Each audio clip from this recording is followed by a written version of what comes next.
भाई खालसा भाई ਵਾਹਿਗੁਰੂ ਜੀ ਕਾ ਖਾਲਸਾ ਵਾਹਿਗੁਰੂ ਜੀ ਕੀ ਫਤਿਹ। ਵਾਹਿਗੁਰੂ ਜੀ ਕੀ ਫਤਿਹ। ਸਨਮਾਨਯੋਗ ਗੁਰੂ ਸਵਾਰਿਓ, ਅੱਜ ਦੀ ਗੁਰਮਤਿ ਕਲਾਸ ਵਿੱਚ ਸਾਰਿਆਂ ਨੂੰ ਹੀ ਜੀ ਆਇਆਂ।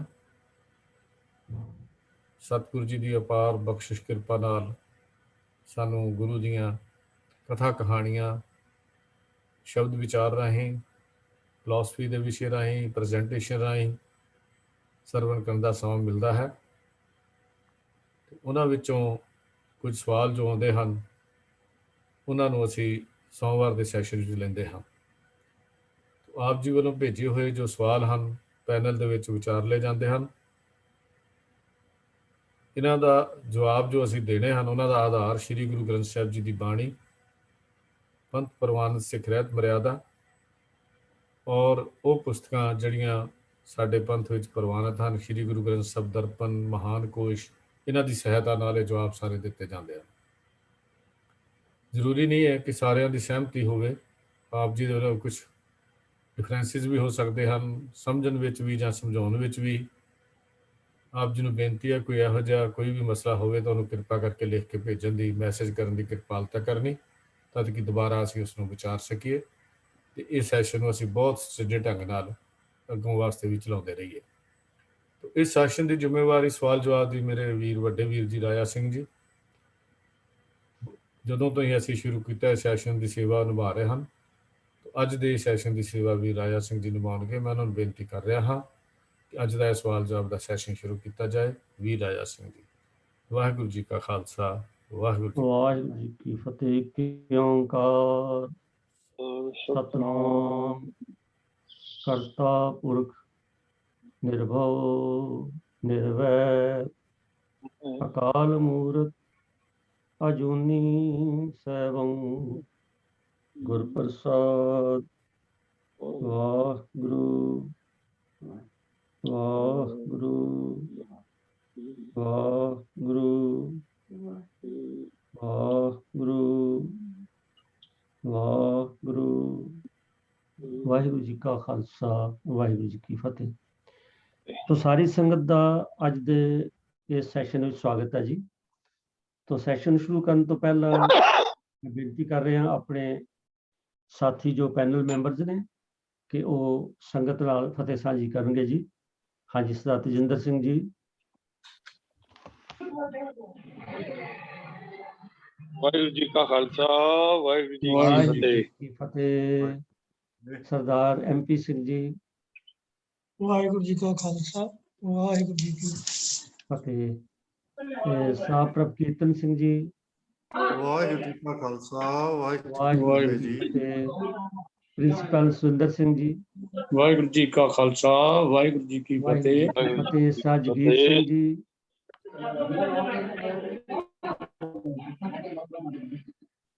ਸਾਜਗੀਰ ਸਿੰਘ ਜੀ।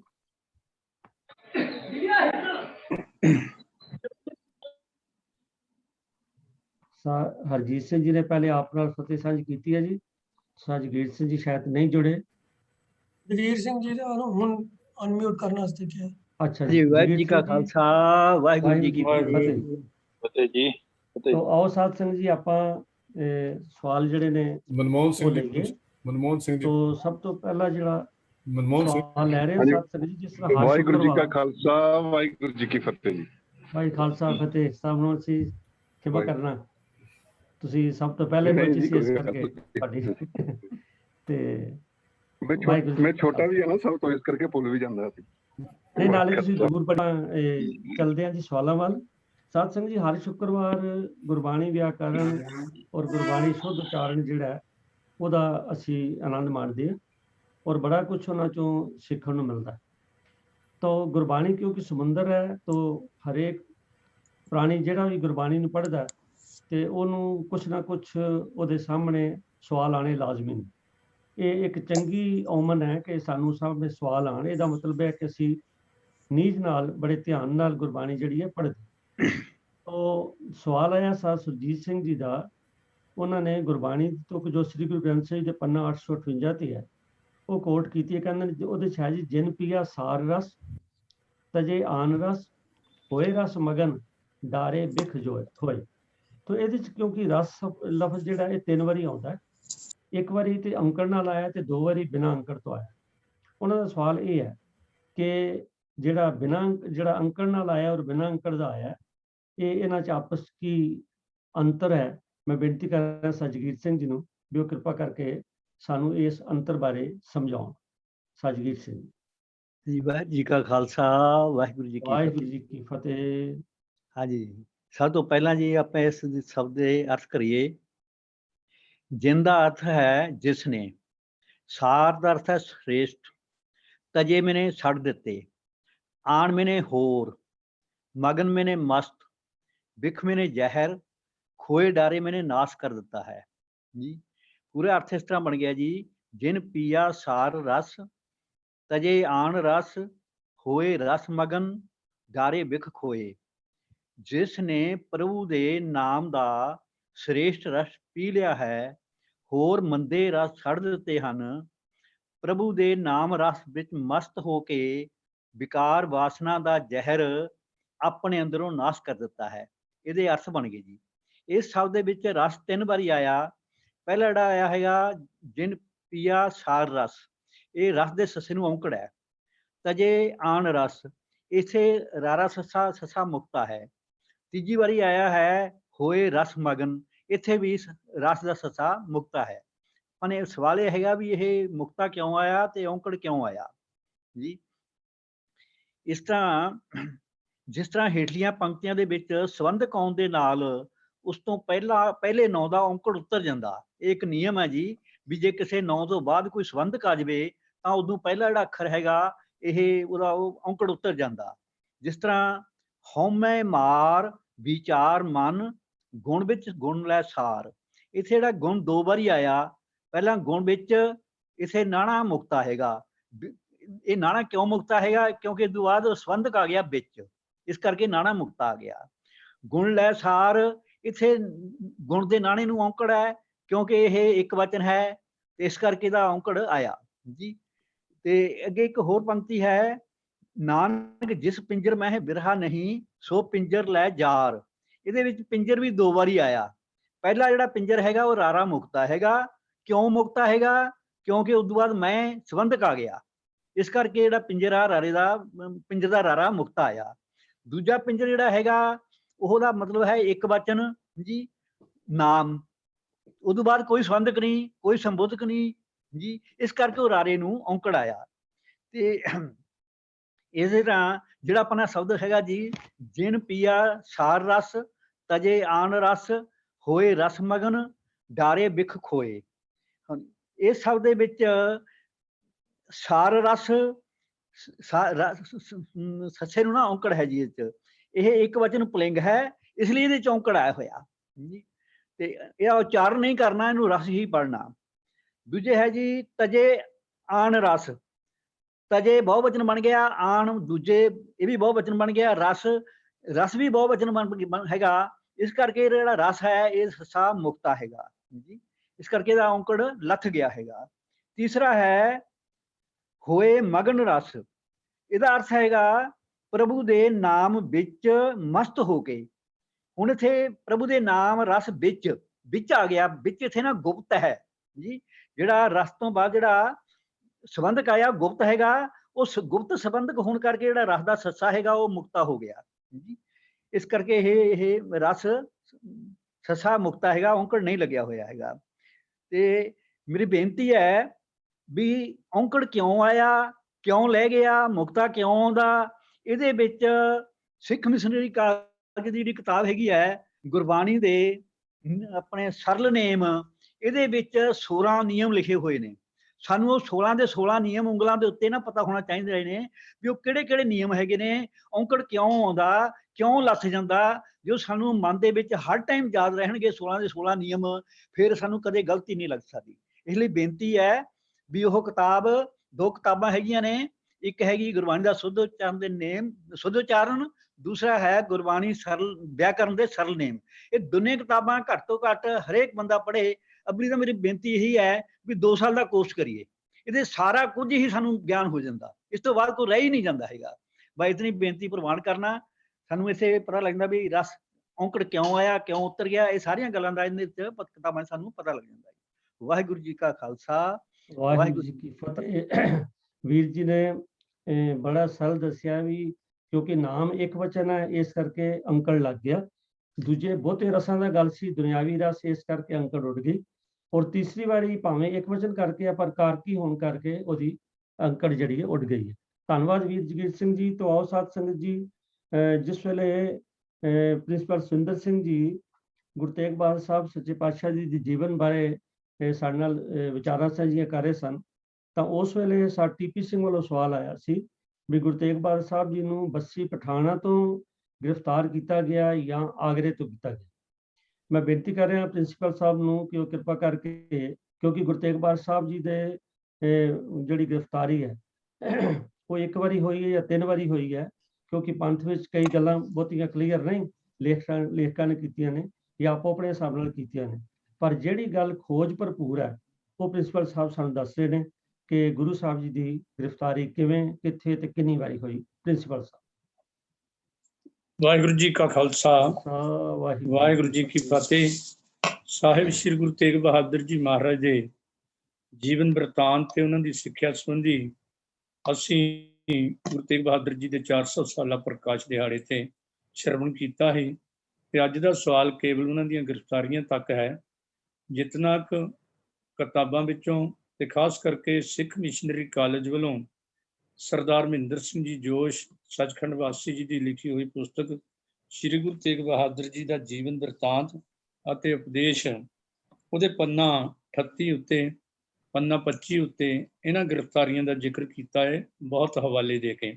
ਸੋ ਗੁਰੂ ਤੇਗ ਬਹਾਦਰ ਜੀ ਮਹਾਰਾਜ ਕੁੱਲ 3 ਵਾਰੀ ਗ੍ਰਿਫਤਾਰ ਹੋਏ ਨੇ। ਉਹਨਾਂ ਦੀ ਪਹਿਲੀ ਗ੍ਰਿਫਤਾਰੀ 8 ਨਵੰਬਰ 1665 ਈਸਵੀ ਨੂੰ ਸਥਾਨ ਹੈ ਧਮਧਾਨ ਸਾਹਿਬ, ਜ਼ਿਲ੍ਹਾ ਜੀਂਦ, ਹਰਿਆਣਾ ਵਿਖੇ। ਆਲਮ ਖਾਂ ਰੋਹਿਲੇ ਨੂੰ ਗੁਰੂ ਤੇਗ ਬਹਾਦਰ ਜੀ ਮਹਾਰਾਜ ਨੂੰ ਗ੍ਰਿਫਤਾਰ ਕਰਨ ਦੇ ਲਈ ਭੇਜਿਆ ਗਿਆ। ਪਟਵਈ ਜਾਦੋਵੰਸੀਆ ਖਾਤਾ ਵੜਤੀਆਂ ਅਨੁਸਾਰ ਆਲਮ ਖਾਂ ਰੋਹਿਲੇ ਨੇ ਧਮਧਾਨ ਸਾਹਿਬ ਤੋਂ 8 ਨਵੰਬਰ 1665 ਈਸਵੀ ਨੂੰ ਗੁਰੂ ਜੀ ਨੂੰ ਭਾਈ ਮਤੀਦਾਸ, ਭਾਈ ਸਤੀਦਾਸ, ਭਾਈ ਗਵਾਲਦਾਸ, ਭਾਈ ਗੁਰਦਾਸ, ਭਾਈ ਸੰਗਤ ਜੀ ਤੇ ਭਾਈ ਦਿਆਲੇ ਸਮੇਤ ਗ੍ਰਿਫਤਾਰ ਕਰਕੇ ਦਿੱਲੀ ਔਰੰਗਜ਼ੇਬ ਦੇ ਪੇਸ਼ ਕੀਤਾ ਗਿਆ। ਲੰਬੀ ਵਾਰਤਾ ਵਿਚਾਰ ਚਰਚਾ ਹੋਈ। ਬਾਦਸ਼ਾਹ ਬਰੰਜੀ ਦੀ ਸਾਖੀ ਨੰਬਰ 116 SK ਭੋਇਆਂ ਅਨੁਸਾਰ ਗੁਰੂ ਤੇਗ ਬਹਾਦਰ ਜੀ ਮਹਾਰਾਜ ਨੂੰ ਜਿੱਥੇ ਵਿਚਾਰ ਚਰਚਾ ਵਿੱਚ ਕਾਇਲ ਕਰਨ ਦੀ ਕੋਸ਼ਿਸ਼ ਕੀਤੀ, ਮੌਤ ਦੇ ਡਰ, ਲਾਲਚ ਵੀ ਦਿੱਤੇ ਗਏ।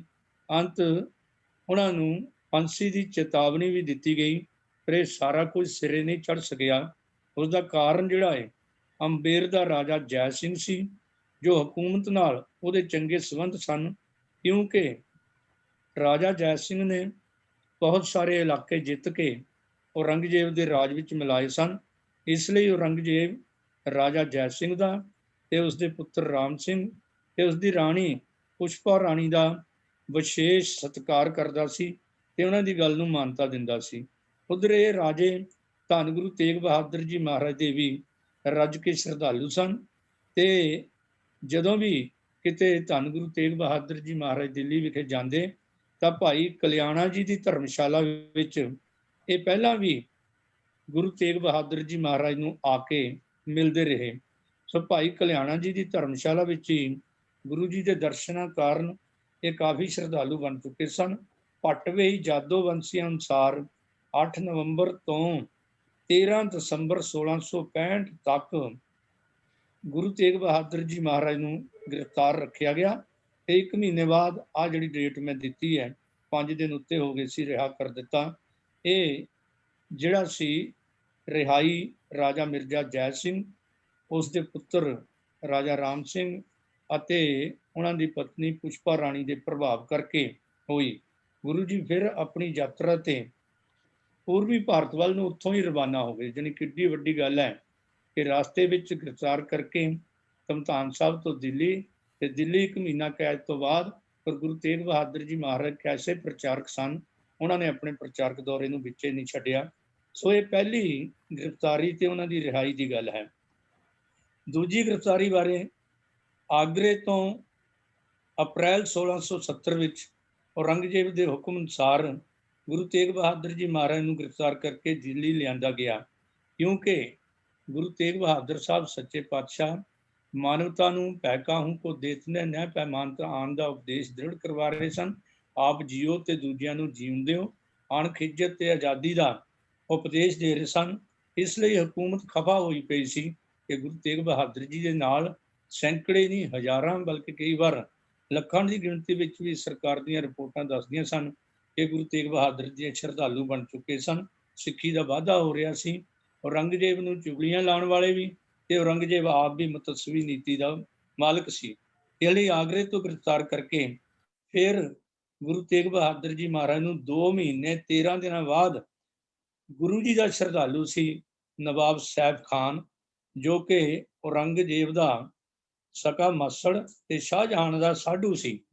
ਤੇ ਇਹੀ ਸੈਫ ਖਾਨ ਜਿਹਨੇ ਸੈਫਾਬਾਦ ਪਟਿਆਲੇ ਜ਼ਿਲ੍ਹੇ ਦੇ ਲਾਗੇ ਪੰਜਾਬੀ ਯੂਨੀਵਰਸਿਟੀ ਦੇ ਨੇੜੇ ਵਸਾਇਆ ਹੋਇਆ ਸੀ ਆਪਣੇ ਨਾਂ ਤੇ। ਪਰ ਗੁਰੂ ਤੇਗ ਬਹਾਦਰ ਜੀ ਮਹਾਰਾਜ ਜਦੋਂ ਇਸ ਦੇ ਪਾਸ ਪਹਿਲਾਂ ਪਹੁੰਚਦੇ ਹਨ ਤੇ ਪ੍ਰਭਾਵਿਤ ਹੋ ਕੇ ਗੁਰੂ ਤੇਗ ਬਹਾਦਰ ਜੀ ਦੇ ਨਾਮ ਤੇ ਇਸ ਸੈਫਾਬਾਦ ਦਾ ਨਾਮ ਬਦਲ ਕੇ ਬਹਾਦਰਗੜ੍ਹ ਰੱਖ ਦਿੱਤਾ ਸੀ। ਸੋ ਇਹ ਸੈਫਾ ਖਾਨ ਨੇ ਵਿੱਚ ਪੈ ਕੇ ਗੁਰੂ ਤੇਗ ਬਹਾਦਰ ਜੀ ਮਹਾਰਾਜ ਦੀ ਦੂਜੀ ਰਿਹਾਈ ਜਿਹੜੀ ਸੀ, ਦੂਜੀ ਗ੍ਰਿਫਤਾਰੀ ਤੋਂ ਗੁਰੂ ਤੇਗ ਬਹਾਦਰ ਜੀ ਮਹਾਰਾਜ ਨੂੰ ਰਿਹਾ ਕਰਵਾਇਆ। ਤੇ ਗੁਰੂ ਤੇਗ ਬਹਾਦਰ ਜੀ ਮਹਾਰਾਜ 20 ਜੂਨ 1670 ਨੂੰ ਸੈਫ ਖਾਨ ਸਮੇਤ ਦਿੱਲੀ ਭਾਈ ਕਲਿਆਣਾ ਜੀ ਦੀ ਧਰਮਸ਼ਾਲਾ ਵਿਖੇ ਮੌਜੂਦ ਸਨ।